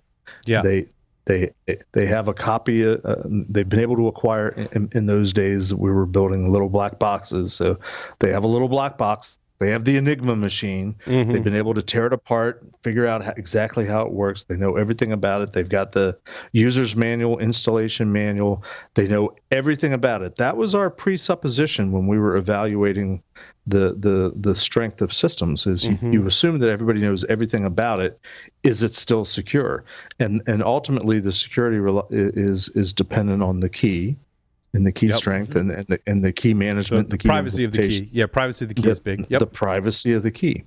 I have rarely seen that embraced and implemented well in the private sector. Well, I mean, private sector being, there are encryption algorithms. The commercial world. Yeah. The algorithms. Algorithms are very, very rarely broken. Right. We talk it's about the things implementation. Being broken. How many years ago was the DES, the DES algorithm? It was broken. It wasn't broken. Somebody figured out how to brute force it using distributed processing, and they figured out a way to brute force it quicker than the evaluation of it was, single processor, single machine doing the computations. Like, well, what if we use 1,000 systems spread across the internet and we divide and conquer on the work factor? Right. That's how DES was broken initially. Right. So go ahead. I'm looking at this one and I'm thinking, if they're doing that, if that reduction function does what I think it does, you have a known set of keys involved. It doesn't matter if it's 80 bits or 1,000 bits. If there's a finite set of keys, it's not so hard to rip it apart. Because you're not breaking apart. You're not brute forcing it. You're just using a known key until you find the one that fits. Right. Yeah, invariably, anything that was done in terms of design, which was generally the design features or the implementation features, were done in the context of usability, convenience, making it a little bit more easy to, the assumption was, well, let's make it easy for people to use so that they'll use it. But invariably, those features that enable it to be more user friendly, let's say, Jeff, I just typically reduce the work factor and make it easy to brute force it. I can speak about what people have told me because they haven't told me very much and have not worked in a top secret classified organization in any stretch, but knowing people that have, and knowing people that have implemented systems that provide air quotes secure, always air quotes secure communications for the military. Now, the requirements and the need to have that secure communication has been proven throughout history, right? You mentioned the Enigma machine.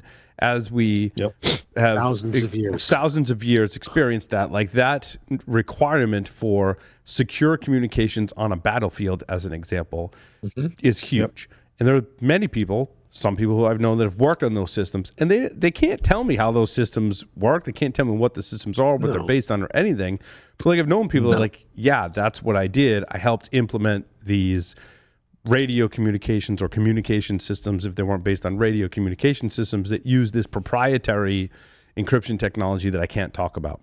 In this article, I want to back up what Jeff was talking about earlier. Bart Jacobs is a professor of security, privacy, and identity who did not work on this research itself that we're talking about, but says he was briefed on it. He is quoted as saying, and I quote, "This really is the end of closed proprietary crypto not based on open, publicly scrutinized standards." Just to back up what you're saying. Not the need to back up what you were saying, Jeff, because I agree with it, and I think most of us agree with it as well. Hell yeah. Right? That's what. Well, to clarify, any cryptographic system algorithm that the strength of the security is based on the secrecy of how they're doing it is inherently flawed out of the gate. I love that quote. That's a great quote, Jeff. I love that. Hey, couldn't have put it better myself. Note to Gus, segment That's title. A great quote. Yep, gonna pull that. Larry, let's talk about maybe hacking smart toothbrushes. I wanted to do the nope, cyber you don't want trust to do mark. that one. Forget hacking smart toothbrushes. We can do that as long as we get to talk about the trust mark, because I think Josh wants to do the trust mark one. What's too. trust mark? The cyber trust mark. Actually, I want to talk about the trust mark, but I have a non-story. It's a little weird. Actually, I've got a question for Larry. Well, you're a little weird too, but I mean, we all are. I'm more than a little weird. Jesus. So I realized I had a thing that I needed to ask Larry, and I figured, what the hell, we'll talk about it on air. The other day, a drone flew over my house, very, very low, and it wasn't one of mine. And caught my wife and daughter out back. They were just gardening, not a big deal, but my wife was like, what the hell? So now I've got to be setting up signals intelligence system in the house. And so I went and looked for Soho SIGINT. Apparently that got abandoned a few years ago. I'm thinking of picking up a Kraken and putting Kismet on it. Does that make sense? What's Is it illegal to own a shotgun and just simply shoot the thing out of the air? You have really good aim. But discharging a shotgun in a residential neighborhood is a bad idea. There's a lot of issues with that, Jeff. They frown on that, but Yes. RF is the way to detect it, and also probably the best way to deter it. And what is a Kraken is? Remind me what a Kraken is. 6 RTL SDRs. You know the cheap RTL SDRs? Yep. You like USB dongle RT SDRs that are like $15 roughly. Yep. It's effectively. Yes, but the Kraken has 6 of them that are all linked and synced together, so they're all integrated together. Yep. So great for direction finding. Yeah, so you can use them all to figure out where the signal is coming from, because they're all absolutely. What frequencies will they receive on? The Kraken, I'm not sure. Larry, do you know RTL SDR is about up to 1.8 gigahertz down to crap. I can't remember the low end. It's a range. It's a range. It's a range, 100-ish. Does it go down to 100-ish? Yeah. And that should cover most DJI frequencies and that stuff, right? DJI might be 2.4. Oh, futz, that's a good point. So we actually had one of these cases happen in Rhode Island not all that long ago. Really? Where someone was flying a drone over in someone else's yard. Spying on them in the bathroom Spying or something? on them in the bathroom. I remember that. Yep. Is this where someone died and got shot? Nope. No? Nope. But they did. They were able. So they found that they could hear it in the bathroom. They went outside and they hit it with something. It crashed to the ground and then they dunked it in the pool. Right. Oh. And then they called the cops. Big mistake. They totally should have given it to us so we could do forensics on it. It's still fine. Well, it's probably fine. But they dunked it in the pool. Dry out would be fine. So here's a couple of fun ones. Some of that, you do own the airspace over your house to a certain height. So if they were flying in your yard to a certain height, they are violating. They're effectively trespassing. So it's trespassing. Is that a state? But that's a state. That's got to be a state by state. It's a federal thing. Oh, so it's a federal because it's a state by state thing. How the laws dictate what is your property and what are but airspace is FAA. But airspace is FAA. Okay, that makes sense. Yep. So also, but there's probably regulation on altitude. Yes, there is. I don't remember what the specific altitude is. You own up to like 30 feet or something like that of your own airspace. Because planes are flying 30,000, 25,000 feet 500. all the time. Yep. Also, drones over a certain weight need to be registered with the FAA, and if they haven't done so, they're in violation of the law.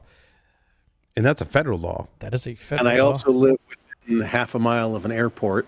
That's a violation of another federal law. Yep. I don't remember. I don't know what the restricted airspace is around a general aviation airport, but it's a very busy general aviation airport, and there's a zone around any airport that is pretty massive. Yeah. Thank you, Gus. that is disallowed for drones. Yep. So honestly, for me, doing direction finding with Kraken, it's probably not going to work all that well. It's probably in the 2.4 gigahertz range. Right. I know KFRO would be a perfect opportunity to ask him about some of that. KF would be my go-to to ask about that. So stupid question. What are you DFing? Direction finding. You see the thing in the air. Are you trying to find who's controlling it? Yeah. Where did it land, and where did it go back to land? Where is it going? And also, can I trigger the drop out of the sky and land right now protocol? So I was thinking about something a friend of mine told me. He said he was flying a drone, and the wireless IDS disrupted the communication to the remote, and it crashed.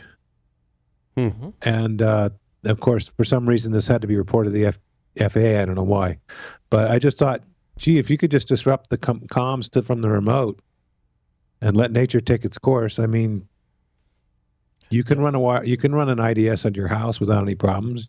Just whitelist the neighbors and don't attack them. Yep. Is that like a deauth? Right? Do you just deauth it from the controller? Deauth it, yeah, basically. Because you can't jam on 2.4 because then you're in violation of No, but you can do deauth. I was going to say, isn't DJI. When does it become similar to jamming? Yeah. It's not jamming; it's deauth. Yeah, you still got to be careful with that potentially because deauth can be considered a jamming style. Deauth cannot be considered a jamming, but there is still case law for the FCC for prosecuting deauths. But it's usually around there's some financial gain around it. Yeah. So, but still, right. I got and plus, I'm talking about something that's in the sphere of his house. He's not blanketing the neighborhood with this. Right. He's just covering his FAA sphere. Yep. Well, so there's a lot of delicacies there, but realistically, there's also a DJI specific frequency. Most of these drones these days are DJI, and a DJI specific control protocol, if I remember correctly. And you can potentially set it up to, and they did this for security reasons. You can trigger the stop, drop out of air. You know, not Right. crash, but land right now. Right into your And, pool. Yeah. So you're splitting hairs, Josh, between the protocol, the communications protocol, but there's still a frequency issue. I mean, Yes, whatever and it's the around protocol is, 2.4. it's still broadcasting on some frequency. Yeah, but if I send a command to it I'm not jamming the frequency, I'm just sending a command. So do we as citizens and homeowners, do we own? Do we have any rights to frequencies or protocols that are flying over? I'm suspecting it's one of those was it class 15 broadcasts or whatever that doesn't require explicit licensing or something like that. Larry, help me with the exact words. That's a great question. I don't know off But the top of my head. there isn't. It's almost like it's unregulated, like the FRS radio. Yep. Yeah, it's going to be in the 2.4 gigahertz spectrum or 5 gigahertz. It's going to be ISM, so unregulated. Yeah. Oh, speaking of laws and wireless communications, Larry, please move on. The video showing the Flipper Zero smoking a smart meter may be fake. Yeah, I want to say the person who debunked this is a total ninja. So, yeah. And looked at, I read this article, Larry. Yep. The person who debunked it was familiar with the basic, I want to call it SCADA, gear, ICS SCADA gear for this. It was basically like the gear that they showed doesn't match the attack that they did. And when I first saw this, I think it was Vlad Goldameski, who we had on the show, that shared this with me. Yeah. Vlad shared this with me, and I was like, first of all, I don't want people thinking they can go do this with their flipper, because that's really bad. But secondly, if something was damaged, I hope they had permission, and the environment that they were in looked like a residential thing. I'm like, how do you have permission to destroy gear? You don't, because it's not your gear. It belongs to the electrical company. Right. Like your meter on your house doesn't belong to you. It belongs to the electric company. Technically, doing any interaction with the meter to turn it on or off, or tamper with it, is illegal because it is not your gear. Also, any power company that is worth their salt, read as any one of them, in order to interact with the meter to turn it on or off, requires a password. For good reason. And you do not have said password. Which means you're violating the Title 18. Which, all sorts of stuff. There's that. Now, so the definitely the one here. Now, arguably, I haven't been here in a while, so this story is a little over a month old. Yes, it is. But I want to get your take on it. I still thought it was kind of fun. Because they talk about using the Flipper Zero directly controlling a smart meter to disconnect it, and so basically disconnect the meter, reconnect the meter, disconnect the meter, and they were doing that multiple times, and that's kind of what fried it. Mm-hmm. But as you can see in the original video, they're in a residential neighborhood, and they're effectively shutting down the load for an air conditioner. One of the biggest draws that you can put on your house is either start your electric dryer or turn on the compressor for your air conditioner. I mean, it has so I've swapped out the capacitor in my my previous air conditioning unit. Mm-hmm. It is pretty, not as big as this bottle, but pretty close size capacitor. That holds a pretty serious charge, because the amount of power it takes to start up one of these devices is significant. So they're storing that energy in a capacitor, right? Yep. So that it doesn't cause a draw on the rest of the house. Exactly. And so when we built our new house, when they put the AC in, they started the air conditioner and it tripped the breaker because it required so much draw to start it. So they put in a capacitor and it tripped the breaker. Ooh. So they put in a second capacitor. Because you can chain capacitors together. Yep. They're basically like batteries, right? Yeah. So they put in a second capacitor, and the lights dimmed every time the air conditioner turned on. So they put in a third.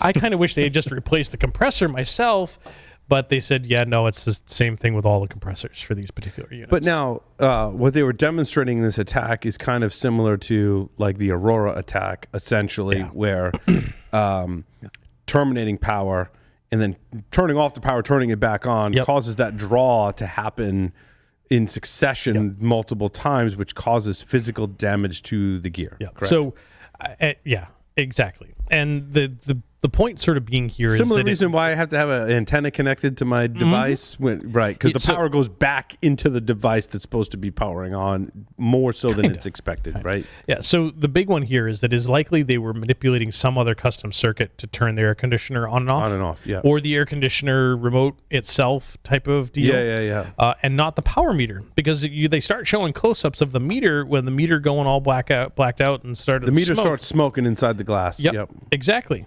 And you can see the brand and the model of the meter. And the Amarim brand they showed does not support wireless communication. Correct. So it is fucking impossible to do that with a flipper. Now, that said, some of these meters, the wireless protocol may be infrared.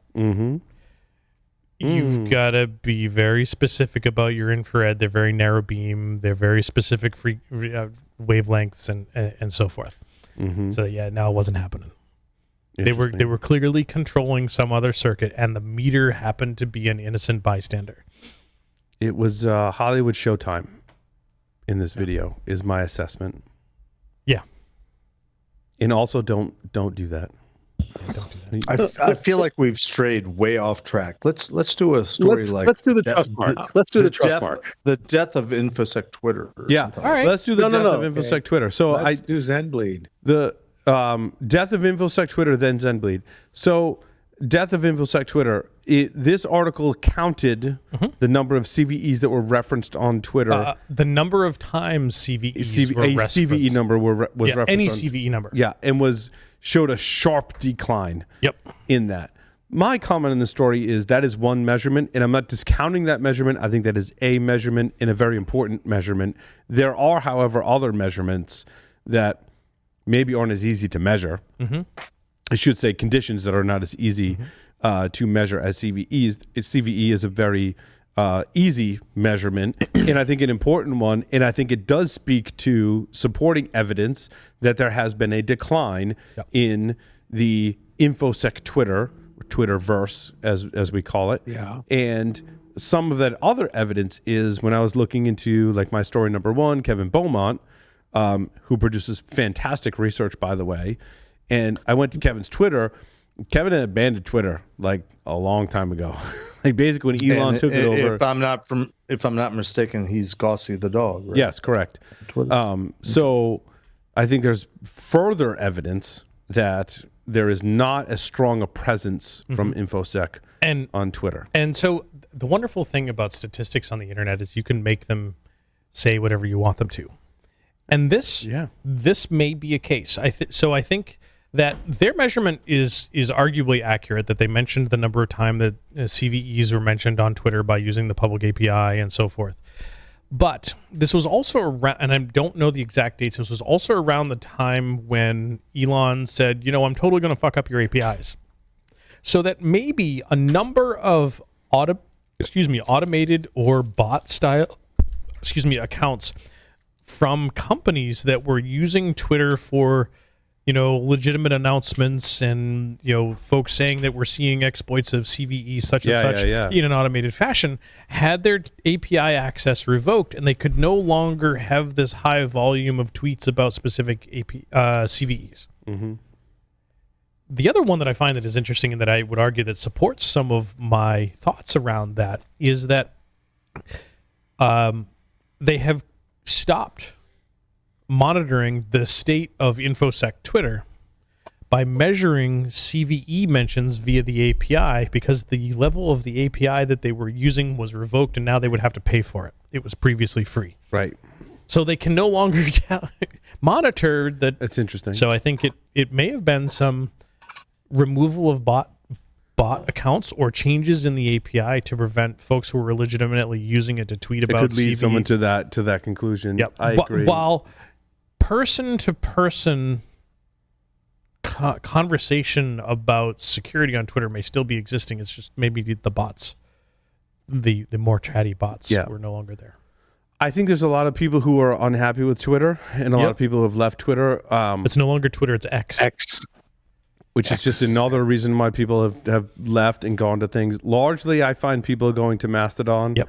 I see some mentions of Blue Sky. Yep. as an alternative. I see the Facebook one, Threads, as a flash in the pan. Yep, I think a ton of folks jumped there, but nobody's really using it. Like I went there, I created my account, and like I couldn't cross post from my Instagram, so I was like, "What?" But quite honestly, I think anything that I'd care about that was on Threads, people are now putting to their Instagram accounts anyways. Yeah. So I think Facebook's answer to Twitter is Instagram, and they're gonna have a tough time with Threads unless they make it more accessible. Yep, and I think they will. And I think they will. I think it may take time, and I think it's interesting to think about where security people hang out. It becomes a lot more distributed now. Yep.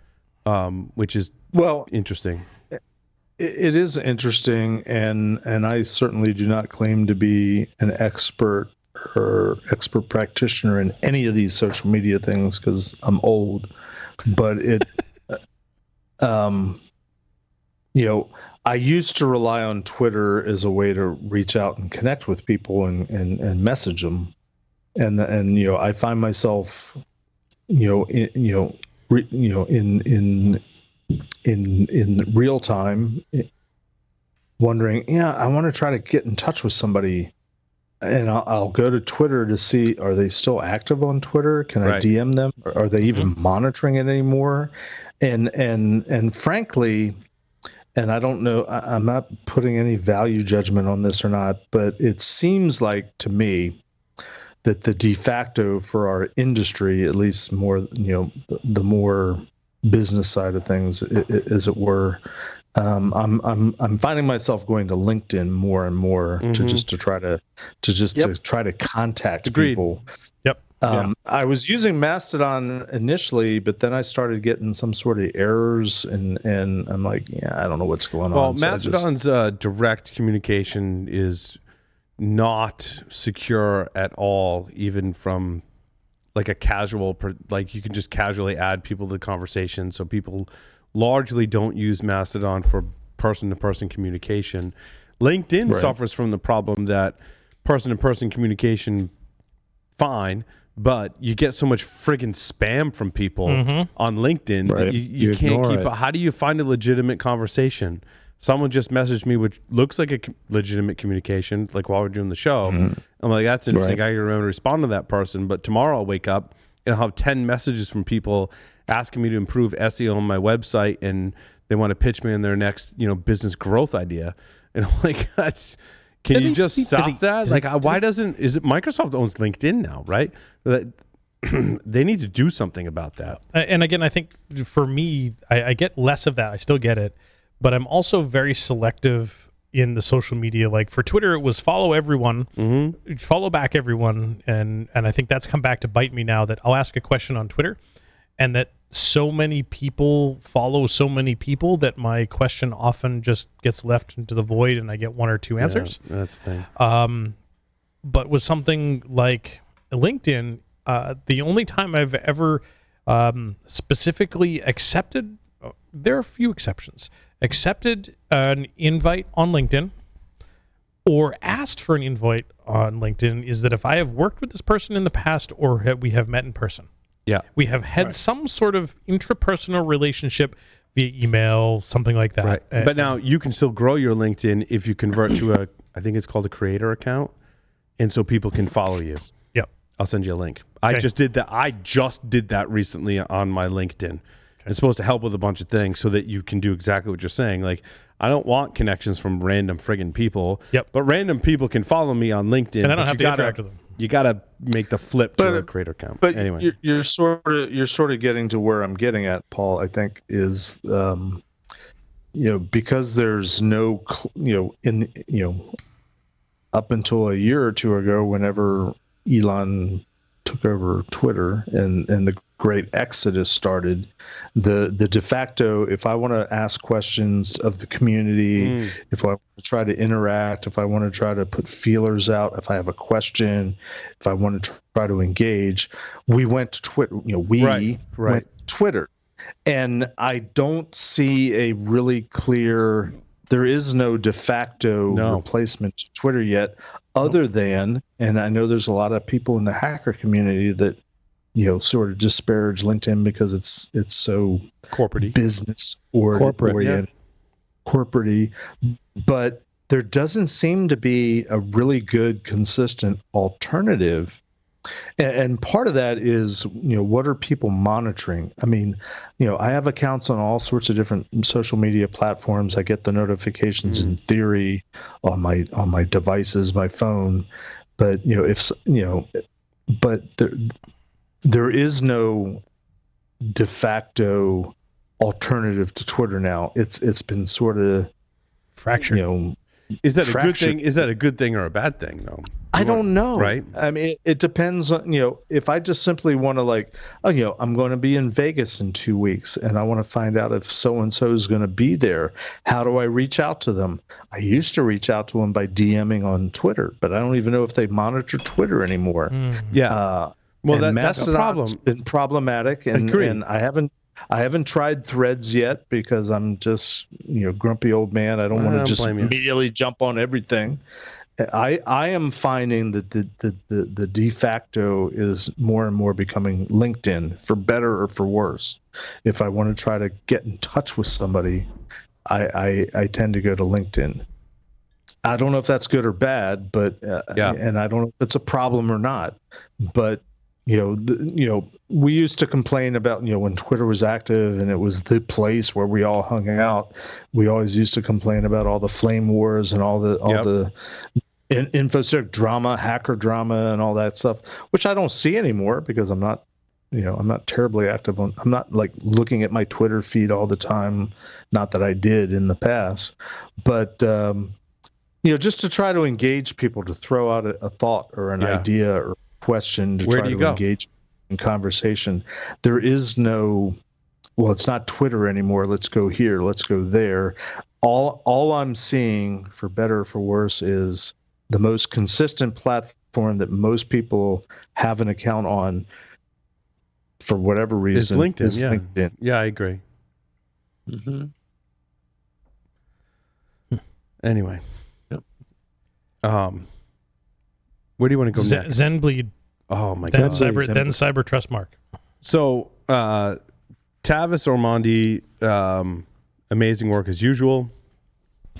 Like basically, this is it kind of combines some other bugs with speculative execution, right? That can allow you to, as a regular user, basically get data from other threads that are happening on other cores within the processor, right? So you need to trigger something called the XMM register merge optimization 2, followed by a register rename in a mispredicted V0 upper. This all happens within the precise window to work. We now know basic operations like Sterling, mem copy, stir copy. We'll use that so we can effectively spy on those operations happening anywhere on the system. It doesn't matter if they're happening on virtual machines, sandboxes, containers, processes, or whatever. That's what I pulled out of it's a very technical write-up that I linked to that really heavily digs into processor registers and all of that stuff. But I thought that was the kind of thing that described it best. This 100% works. Myself and other researchers have AMD processors that are vulnerable to this attack and have totally tested it. In talking with those researchers just earlier today, we haven't been able to yet pull a password or a key from this attack yet, but totally believe it's possible, right? And I totally believe that's just a timing kind of thing. Like I haven't collected enough data over a long enough period to be able to collect that. Yep. What we're seeing in some of the strings when we run, I mean, the tool totally works. So Tavis released a proof of concept. It compiles on most Linux systems, and it totally works on the processor. And when I run the tool, it's showing me all kinds of data from other threads, and I can see like SSH strings in there and like other artifacts, but I'm not readily pulling passwords and keys just yet. Again, I just think that's a little more time. Yep. Yeah. Lee had his hand up there. Lee, what'd you think of this? So I was looking at this, and I was first reading it. I'm like, I see. Okay, AMD has a BIOS update already out there that's supposed to address it. And I started pulling that thread, and I'm going, hey, wait a minute.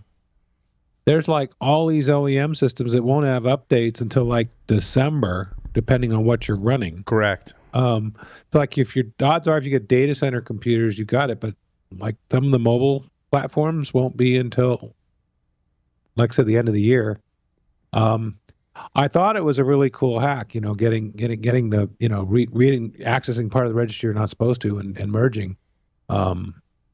Remarkably, I don't have a lot of recollection of AMD issues. We talk more about Intel than AMD in terms of, CPU or other type vulnerabilities. So I had something. I had something on this. Hold on. I have notes on this. All right, without my notes. Microcode updates. So is the code running directly on the processor? Typically, they are installed from a UEFI or BIOS update, as you described. Okay. So typically, like your OEM.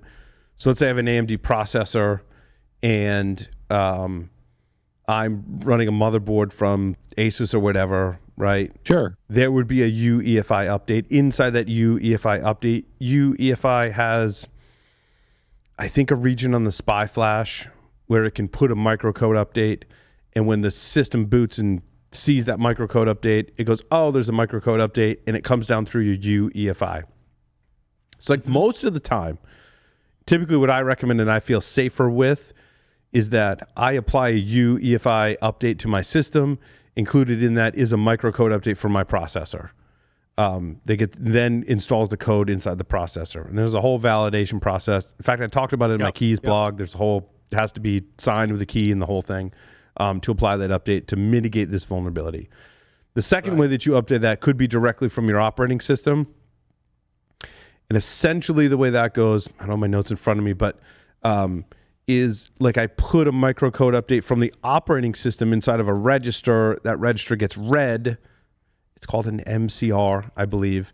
That register gets read and applies the microcode update. That also has to be, like, not anyone can just do that. Like, that update has to be signed with a key that's burned in the processor and the whole thing. So you should make sure that you're applying these microcode updates as they're available. My recommendation, based on the folks that I work with who are like total ninjas and experts in this area, because I asked them, I'm like, I tend to lean towards, I want to do it as part of a UEFI update. They're like, yes, and you can also do it through your operating system as a second thing. If you're running Linux as an example, like on your examples, Lee, of some of these appliances and stuff like that, Linux does provide facilities for updating your microcode as well, and that can work, but like use caution with this whole update process, because you're essentially updating firmware, microcode that's running on your CPU. Right. And there could be performance impacts, as we saw with Spectre Meltdown, similar kind of thing. In this context, I've read where the performance impacts could be negligible with this.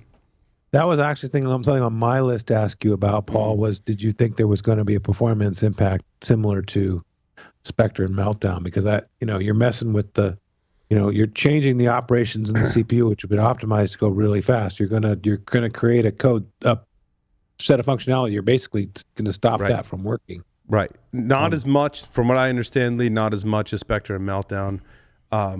Though my processor that's vulnerable is the AMD Threadripper 3900 series. And so I have a 24-core AMD Threadripper.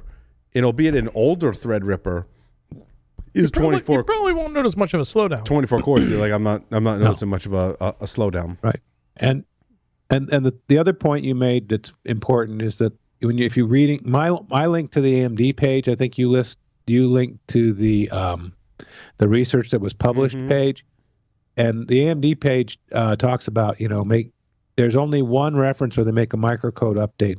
The rest of them say get the BIOS update that has the AGESA firmware embedded in it, which is exactly what you said. Yeah. So that's the happy path. It's just getting. And what I find really lovely about this is in this same week we've learned that, I think I posted this somewhere on my Twitter. I made a post about this. Don't worry, nobody will see it. It's X now. It's X now. It's somewhere on Twitter. Why are you still on X? Whatever you want to call it. Oh, here it is. So An overclocker is able to get a DDR5 to 9,058 megahertz on a Ryzen 7000 with the latest firmware. And what they're talking about is, I believe, a microcode update. It's a microcode update that allows your system, if it supports DDR5, and these are, I don't even think this is the same AMD processor that may be vulnerable to ZenBleed. I think it might be the newer family that supports DDR5, although I could be wrong. But in any case, this person overclocked their DDR5 RAM to get to like almost a gigahertz of speed on DDR5, which is just... But like gamers and overclockers are going to apply the microcode updates because they're like, yeah, like why wouldn't you want, like if you're tinkering in that area anyway, like you're going to apply those code updates, microcode updates to get to that level anyhow. I thought that was really cool. And I posted Paul? Yeah. So Virus about 8 hours ago asked for a proof of concept code for ZenBleed. It's on. And I just stuck. Yeah. It's on there. It's on. It's linked in our show notes. My story number 6 has a link to Tavis's thing, and it compiled, like literally I ran make and it compiled the first time without an issue. Yeah, I was going through, like, it's nice. Yeah. It's actually well done. Mm-hmm. Well, it's Tavis. What do you expect? It's Tavis, yeah. But now the other thing to the ZenBleed story is cloud providers. Oh, shit. If you're sharing a CPU with someone else, you could potentially be leaking threads from other tenants in that. So now you got to go through. I never even thought about that. You got to go through. You got to spin up an instance on all your cloud providers and start running the ZenBleed thing. You could be getting passwords and keys from other tenants on that. Well, I know what I'm doing tomorrow. I mean, no. So now it's a race. Now the cloud providers, who are not very forthcoming as to how they necessarily manage all this stuff. No, I'm not throwing stones. I'm not saying they're horrible at updating this stuff. They're, pun intended, hyper aware of these type of vulnerabilities and actively working on patching them because it would undermine the whole security confines of a cloud provider. But this is certainly a play on cloud providers, and you kind of wonder, like, as Tavis works for Google, like, is Google vulnerable to this attack? AMD processors are more and more readily available on your various cloud providers and choosing an architecture. So, So how if you're running these various technologies, applications, systems, how are you detecting that you're vulnerable to this? Is this something that's going to show up in your vulnerability scan engine? Yeah. Is it going to be something that shows up in a pen test? That's throwing me a softball. How do you know? That's a great question. You should totally be running Eclipsium. It's a great question, Jeff. In fact, a blog post that I put out on, ironically enough, I put it out on Eclipsium.com. So you go to Eclipsium.com, you go to the blog, it's the latest post there. And it's how to enumerate firmware vulnerabilities in the state of your firmware using Linux utilities. There's multiple sections. One section is your CPU microcode version and how to run Linux commands. I think I give 2 or 3 examples of how to run a Linux command that reports back your CPU microcode version. Now, interpreting that is super hard. So once you it's basically a hex string that comes back as your microcode version. Mm-hmm. So then you got to go to GitHub. Ironically enough, one of the person's GitHubs that is pivotal in understanding what the version reports back to works for Eclipsium. Imagine that. And so Plato's awesome. Props to Plato. He's got an awesome GitHub that helps you kind of figure out, like, oh, it reported this. You got to do some manual research. On Intel, certainly for our platform, we're going to tell you whether you're vulnerable or out of date or not with your microcode updates. AMD is something that we're working on. Again, we're focused towards the enterprise. So I've been having a lot of conversations, at work about how many enterprises are using AMD. What's the driver for AMD? Largely, AMD is like a gaming platform. But AMD should tell you that you're out of date. Also, your BIOS being out of date could be an indicator that your microcode is out of date. So short answer, Jeff, there's tools to do that, and you should reference my blog post on Eclipsium. Right. So the follow-up question would be, if I'm an enterprise admin of something, how do I know to look for this? How do I know that this is something that I care about, should be looking for and investigating? And if I'm a customer of some sort of hosting provider, third-party provider, how am I becoming aware of this, and how do I figure out if it impacts me or not? Yeah, I mean, you could run these utilities on your cloud instances to see if it reports back your microcode version. I know that I've tested that on cloud providers. You could also open a support ticket with your cloud provider and go, I've got these instances. How are you doing? But if you're opening up a support ticket, you know that there's something that you should investigate. My question is, how do you know that this is something I should be asking about? Yeah, you can ask your hardware to report back your microcode version, and then it's basically a manual process to determine if you're out of date or not. There's no great way to know. So this is a process thing, probably manual in terms of people needing to be just periodically, I should check on the status of my firmware.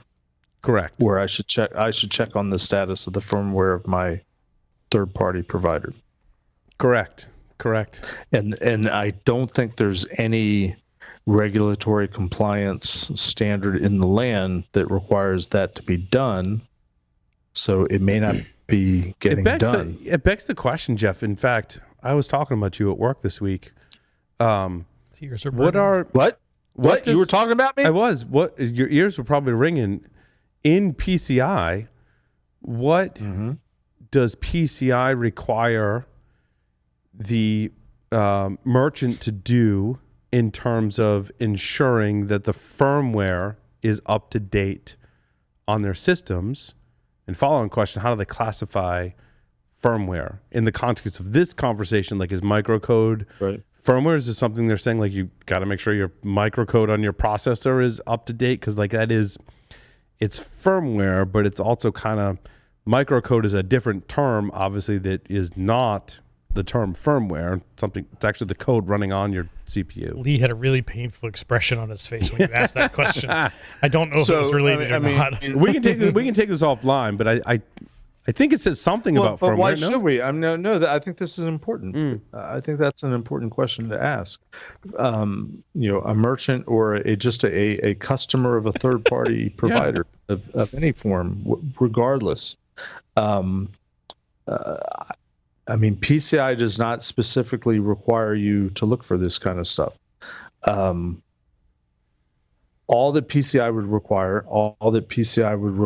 from a third party, service provider, which is to use the PCI language. It's going to fall down to ultimately if there's a vulnerability scan engine that's going to look for this and B, detect it, C, reported as a significant enough level finding that something needs to be done to it in order to maintain compliance. And that's a very vague answer, but that's as good as you get. And I don't think there's anything that's more stringent than PCI, frankly, in terms of this. So PCI doesn't specifically call out that, like, patches and firmware, or specifically call out firmware, much like some of the other compliance and regulatory frameworks are calling out recently, that your firmware has to be up to date in order for you to be compliant with this regulatory standard. There is no explicit mention of firmware in PCI anywhere, and PCI encompasses not only even in the latest update. So we're talking 4.0, right? Is the latest PCI? No, 4.0, the PCI data security standard is for the merchants. It's for the end user. It's for the consumer, and there's nothing specific about firmware at all. Now there are aspects of, PCI, the Security Council, PCI Security Standards Council, PCI SSC.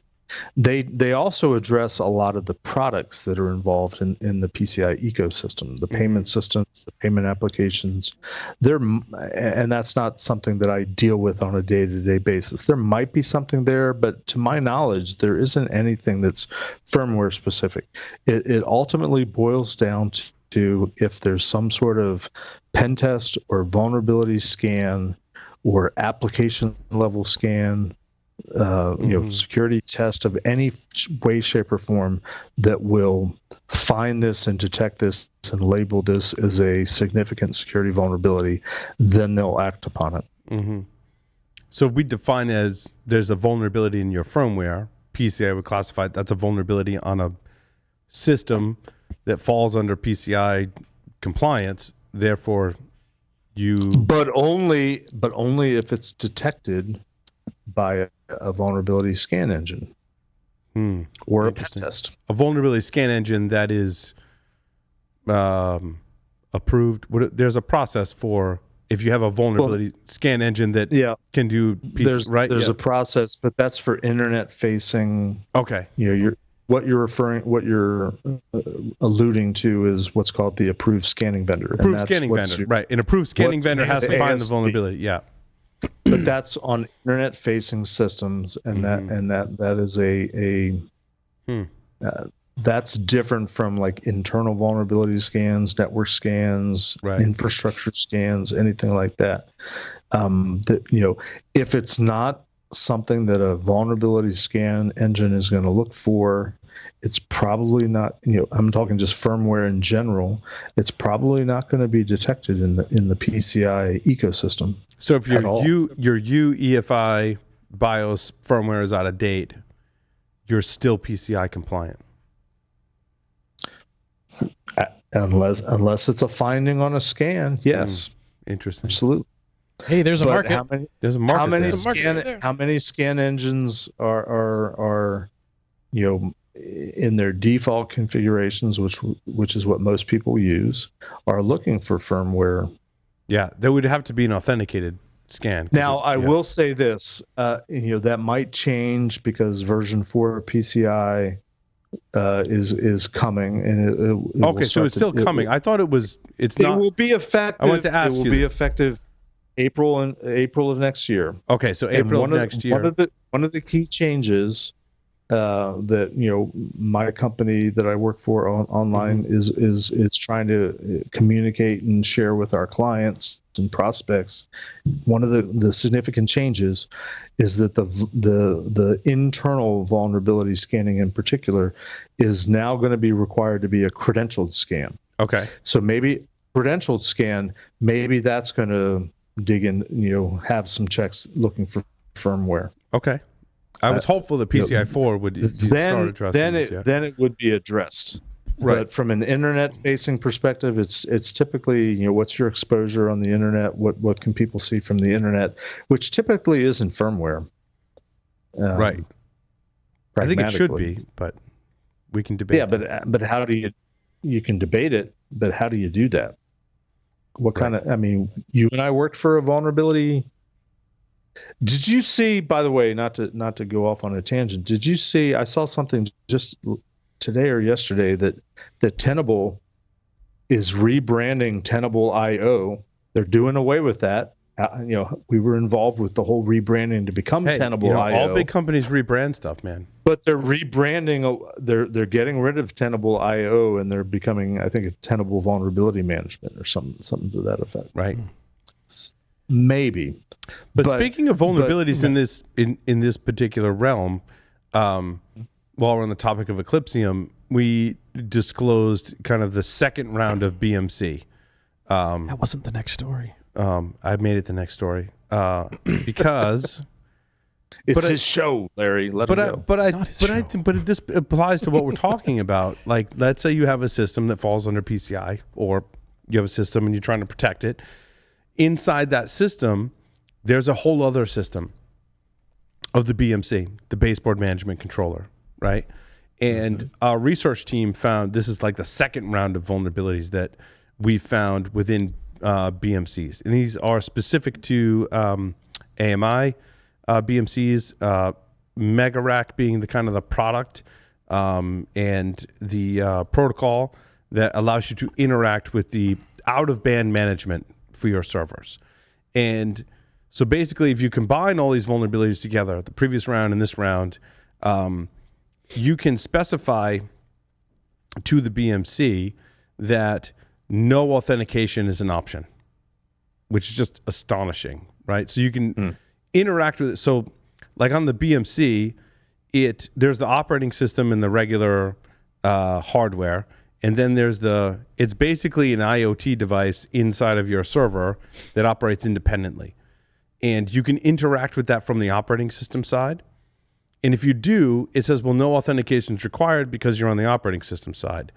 If you interact with that from the network interface card, right, the NIC on the BMC, it says, well, you need to provide authentication. You can essentially lie and say, no, I'm coming from the operating system. Totally fine. Coupled with that vulnerability is another vulnerability where you can basically execute arbitrary code. That's a 50,000-foot version. You can go read our research report. So I do have a question related to that, Paul, real quickly. In the old days, out of band was, typically modem access. Yeah, it's kind of similar. What is out of band access in 2023, typically? Yeah, so out of band is this hardware and software that's very tightly coupled to the rest of the physical hardware on the system that allows you to access the rest of the system over Ethernet, essentially, Jeff, right? So rather than a modem where you would like dial in and gain, like I remember it's a different protocol. It's essentially port? Like we used to have a system that was like hardwired into all of our Sun microsystems. Remember that? Where if you dialed into that, you could then, over a serial connection, physically access a console on all of your systems, right? It's essentially that.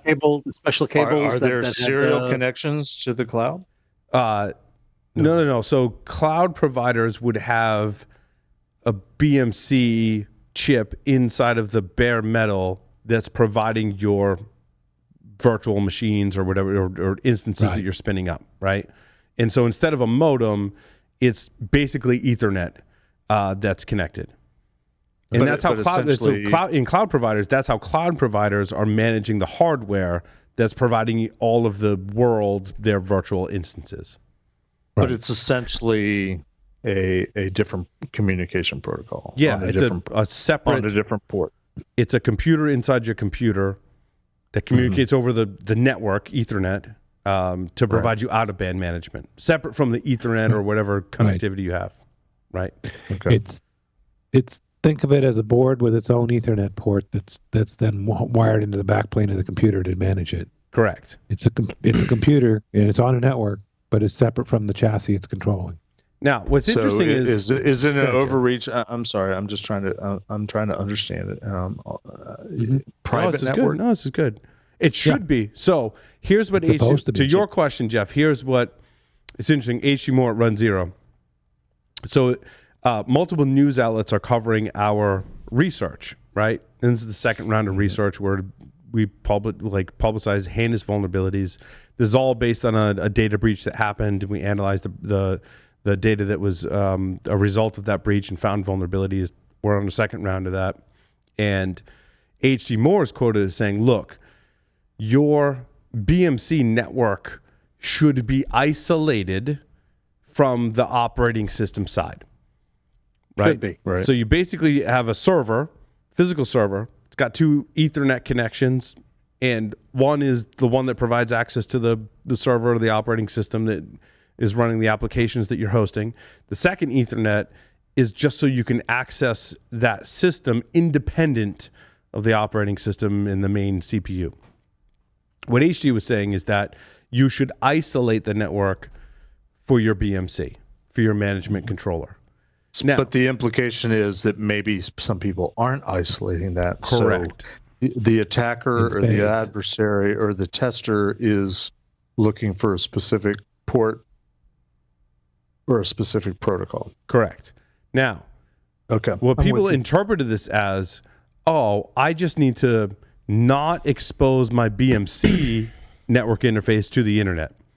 And I'm like, well, no. That's not what HT said. Like you're twisting his words. That's not what he said. And that's not what we're saying either. We're saying you should put that on its own network that is separate, yes, from the internet, but also from whatever network your operating system is running on. Let's say you're running Linux on the server and the Linux operating system has network, a plug, a physical Ethernet jack on the network. Your BMC should be separate from that. But that's not even really the fix, right? Go back to our Nico. But that's part of the architecture. So correct. Are you saying then that there should be, how do you accomplish that?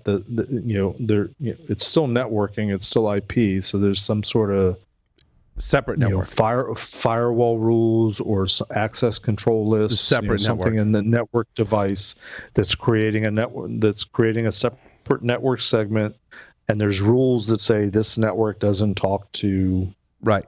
That's only part of the fix, though, because what's going to happen is, like, let's say you've got a rack at a major cloud provider, and you've got 200,000 systems. Those 200,000 systems maybe are on the same management network, independent from the operating system, independent from the virtualization. And those 200,000 systems are on the separate network.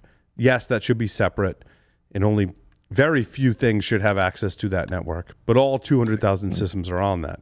Now, you still got problems, because if an attacker were to get just one device on that network, and all those 200,000 systems had this vulnerability, I still have access to every single server in your environment.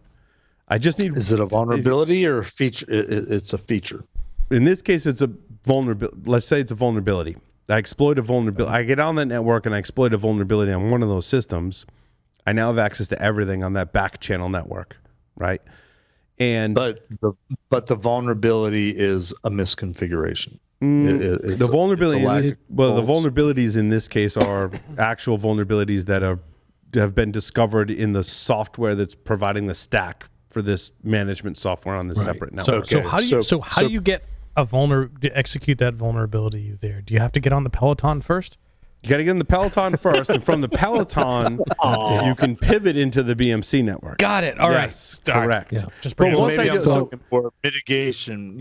How do you prevent it? Yeah, but Nico Wasteman, fixing the vulnerability. Nico Wasteman actually talked about this on the show before we disclosed, not the Peloton, but the BMC thing.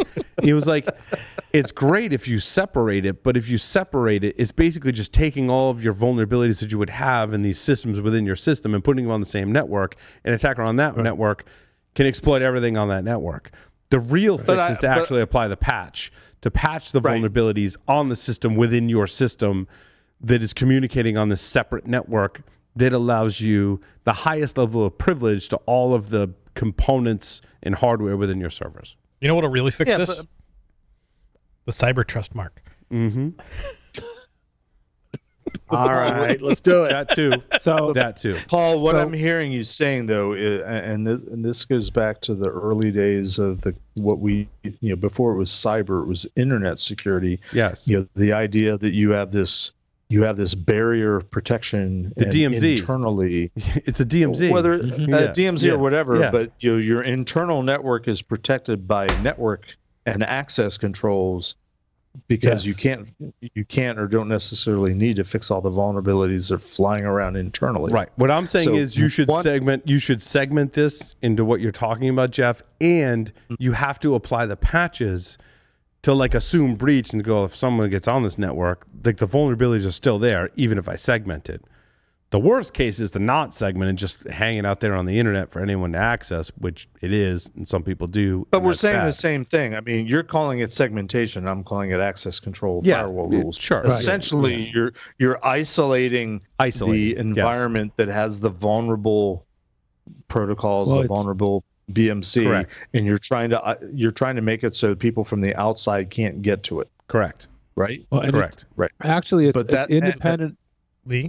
It's independent of whether it's vulnerable or not, Jeff. Unless you want to throw in misconfigurations on the category of vulnerability. Yeah, if I set a stupid password on, and people can log in. Yeah.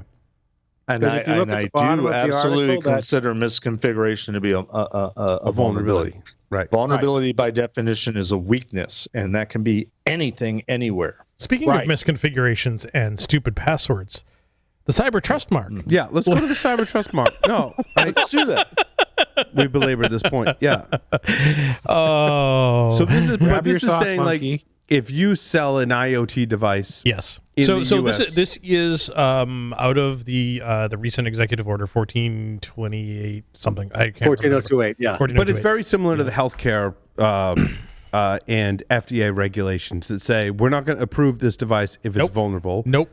Nope. In that, No, Not even close. not really. Not even close. This is This saying- is a voluntary program for IoT manufacturers to participate in, to have their device undergo some testing to verify they're not doing something stupid, in which they will be given the opportunity to place a registered trademark on their packaging to say that they have undergone through the cyber trust mark program and that they have a relative security score of 7. Something. Yeah.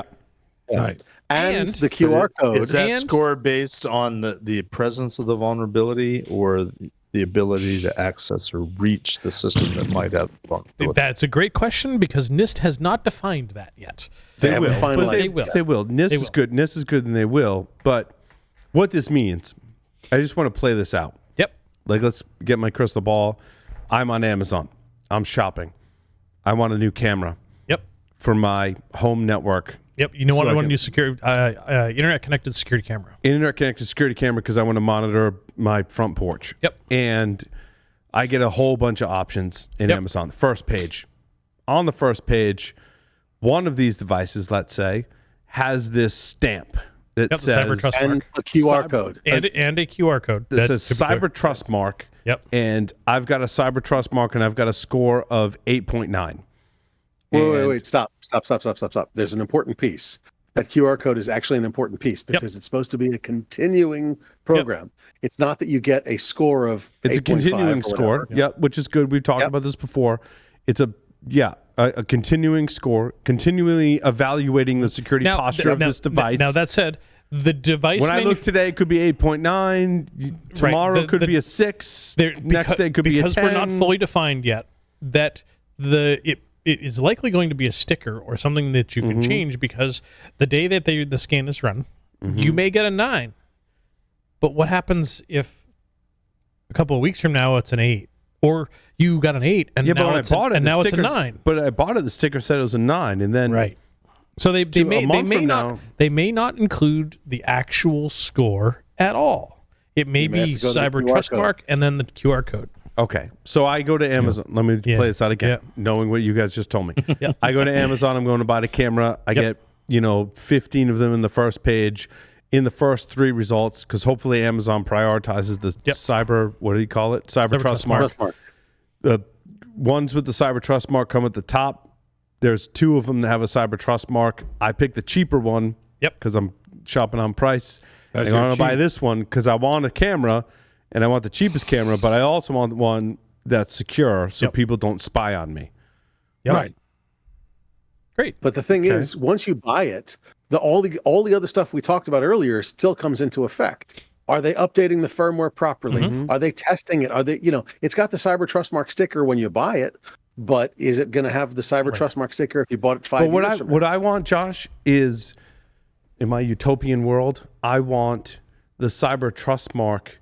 That part of that when I buy something with a cyber trust mark means it's going to get updates and security updates Yes. for like a really long time. And, well, the vendor I'm buying from is like when we find a vulnerability or they cyber find trust mark. No. I hope criteria? so. I would hope so. For it to work, it would have to be they're continually assessing Yes. the firmware of this camera. I agree. And going, I agree. I can continue the cyber trust mark. So but what that's- happens if they fail should, and they but lose the is- cyber trust mark? I bought it when they had the cyber so you trust ask the mark. now question. they Ask the question. Let us answer.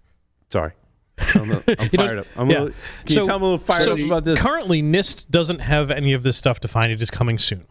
But Yes, in but my here's the deal. utopian world, I would argue that yes, there does need to be continuous testing because that is the purpose for the QR code. Our utopian world The voluntary participation of that is that they will continue to update this over time. And my understanding is participation of this program is that they do need to continue to perform this testing to update their trust mark, to keep their trust mark. The intent of the program and the QR code is to note that the landscape changes.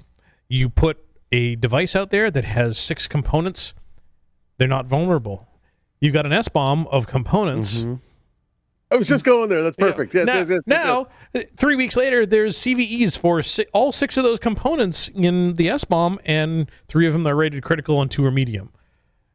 Now your score changes. But when now I your bought score it, changes. It was certified, and I assumed that I didn't have to do it's anything. Still certified. It just now has a lower score. Do I get notified as a consumer? But I've already purchased it and implemented it, so I don't care. I'm not looking for it. But is it a notification? We don't know. Is it an SBOM style system where it's continuously tested and where possibly where it's continually tested, and then if you have a critical or a high or whatever you set your threshold at, you get notified when you register the product. Oh my goodness, wouldn't that work nicely? We can have product. I can solve that. I never have to register the product. So, but I think this only works. But this only works, I think, if I buy the product when it's CyberTrust certified, and I know that in the background there's a process that when new vulnerabilities are discovered, they're obligated to fix those vulnerabilities and push software updates to me, and I apply them. So like I'm buying this not because it's secure. I'm buying it because it's secure the day I buy it, but I'm buying it also because there's a commitment to secure over time. A higher degree of confidence that moving forward, and I think it's going to be secure. Yeah, and Josh, I think you and I are both of the opinion that that is the intent of the program, is that there will be ongoing intent. Now, this really has some interesting connotations. But this is reminding me very much of the old C2 certification program that NSA had, where I remember, I don't know what year it was, late 90s, early 2000s, where Windows NT achieved C2 certification. So it was a certified secure operating system. The small print was the certifications, this is Windows NT, the certification only applies if it's in standalone mode. As soon as you plug it into a network, all bets are off. You didn't achieve this. And what was the purpose of Windows NT? To be networked. Networking. Yep. So this is definitely some ongoing evolution with NIST. They're still working on the definitions of what this is going to be. I think it's interesting. So, Josh, bear with me 1 second here. I just had a great conversation on Monday with Eric Greenwald of the Internet of Threats podcast, sponsored by Finite State, where we talked about the CyberTrust mark. And one of the things that I brought up, and the question that I had for Eric was, which he's like, I don't ever get questions, I'm always the one asking questions, was this thing is being managed by the FCC. That's kind of weird. And his argument was, go listen to the podcast anyways. His argument was that it does sort of make sense for the FCC to be managing this program in conjunction with NIST, in that it would probably fall better under CISA. But CISA doesn't want to be that type of organization. No, they don't. So the next one down the chain is the FCC. They don't want to be they don't want to. CISA doesn't want to be the stick. They want to be the. We recommend they you want to be this. the ball. Yeah. Yes. Right. Yes. Exactly. I'm pretty sure this is all standards. addressed in the orange book. Just saying. Yeah, Josh, go ahead. CISA wants to set the standards and write the standards, and they want to be sort of. They don't want to enforce it per se. It's not their. They don't feel like they're policemen, and they don't want to be the sanction side. Right. So who can be the sanction side? Well, the FCC is not a bad choice. They already have their sanction people in place. Anything that communicates to anything else wirelessly, or even over wires, you can with the cable industry and exactly. You can justify that under the FCC. I actually would think that's not a bad place to do the sanctions from. But my thing is, who manages the communications when something falls out of spec? That it's so that's going to have to be a requirement of CyberTrust mark. Yeah, I agree. That a manufacturer, has to manage that distributor, whatever. The user needs to be notified when something is no longer secure. 100%. Absolutely agreed with you. What you do after that point is really that's the rub. Like, your family and friends that buy a secure camera because it has the cyber trust mark stamp on it, and a year or two later it goes, oh, no longer a cyber trust mark. The action and the responsibility falls on the user to go. Well, what I want to see, take that out of Lee. You're gyrating, right? You're agreeing with me, right? It's Elvis. The user then has to take an action at that point. Yep. How do we compel the user to take an action, Lee? What I'd like to see is see cyber trust mark come with a mandate. I said Lee, not Josh, but 3-year period. But anyway, Lee, go ahead. So what we're dancing around. Part of it is consumer education, and we have to teach people to read for the cyber trust mark, right? To buy the product that's got the good mark on it. I'm worried that what's going to happen is the manufacturers will get the trust mark, and the trust mark product will be $59.95, and the unmarked product will be $39.95, and nobody's going to pay the $20 extra. Right, and part of that is that the initial folks going into the cyber trust mark are folks like Amazon, Google, Samsung, the big names that can support the pen testing and the analysis of firmware of all these devices, looking for incorrect configuration and static passwords and all of these types of things. Whereas like these little manufacturers from China, they're not going to spend the extra money to go through the cyber trust mark program, and then it's going to be cheaper because of those types of things. And then there we are. Like I use Reolink at home, and that's the other side of that coin is I use Reolink at home. When Amazon Prime Day happened, I got 30%, 40% off new Reolink cameras. Mm-hmm. So Tyler and I bought a whole bunch more. Mm-hmm. And sure, extra coverage. Oh, they're not cyber trust mark. Like, whatever. I just got 30%, 40% off.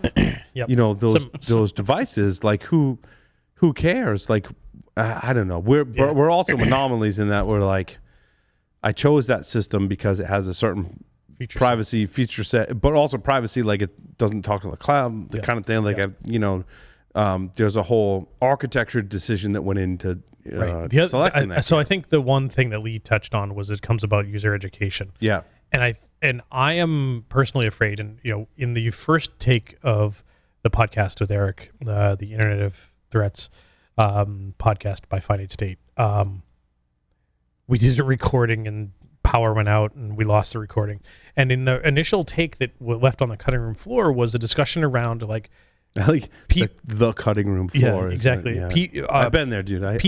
People think about the label on a mattress, the one that says "Do not remove." Right. But people don't realize you can actually remove that tag from the mattress. They're like, "There's no." It says removal of this label will result in piece of furniture will result in federal fines and blah blah blah. But also, let me finish. But what people don't realize is that mattress is there for the consumer to know that what's in the mattress is certified and it's not going to catch on fire, and the only one that can remove it is the end consumer. Right. But all the end consumer says don't remove this tag, so they leave the tag on there. And the question is going to be like, are the people going to say cyber trust mark? Yeah, I'm not really going to read this thing, and I'm going to buy the one that has cyber trust mark on it, and not realize a year from now that cyber trust mark rating is a 1 because the manufacturer didn't do what they really should. But I come down to like when you buy a TV, I think the UL rating, the way I simplistically lay that out for people, cyber UL, not even cyber UL. Let's just say UL. Yep. We're staring at 7 TVs hanging on the wall. They likely have a UL rating, and that in order to achieve that UL certification, Samsung is the provider of our TVs. They had to meet a minimum bar. They had to meet a minimum bar, and one of those minimum bars is this TV is not going to catch fire, right? And so we bought these TVs, we acquired these TVs through whatever means, and we didn't necessarily shop for. Am I buying a TV that's not going to catch fire? Or am I buying one that isn't going to catch fire? I'm just buying a TV and trusting that there's a government body that has made sure the manufacturer is not going to deliver me a product that's not going to catch fire. Because no one wants any of these 7 TVs in here to catch fire. There's been some comparison to this, like Energy Star ratings. Yeah. So because the consumer's like, I'm gonna buy the fridge that saves me money. I think the ratings work when they're geared towards the manufacturers to achieve that certification, and there's a gate or a bar in order to sell a product. You got to meet this minimum standard. The consumer, whatever, is going to shop on price, whatever. But whatever price the consumer shops at for a TV, UL's making sure that shit doesn't catch on fire. Right? I want the same thing for cameras. But can I buy a TV that's cheaper, that's not UL certified? Yep. You probably could. And it makes look at the mindset. The mindset of a UL certification is that it lasts for the lifetime of the device. You don't have to retest the Samsung TVs. Same thing with the Energy Star. Same thing with the Energy Star stuff. Exactly. It gets that rating and it doesn't change for the life of the device. The difference is when it catches fire, I notice it catches fire. When someone hacks into my camera, I may not notice. If you're home. And if you're home. Right? Also, that UL rating is in a certain set of fixed conditions. Like if you plug that TV in outside in a rainstorm and it catches fire, we didn't test for that. But on the converse with the Cyber Trust Mark is that the intent is that we know that the landscape changes and that Cyber Trust Mark score can change, which is why that QR code is incredibly important for that national registry. Look, I really hope that we can reach a point where we can have consumers buy stuff based on what's more secure for them, because there's an inherent threat and risk to having these devices in our environment that are vulnerable and attackers can take over, right? I hope we find a way, just like our Peloton. I want to find a way but they don't care, and so it needs to be something that's transparent to them.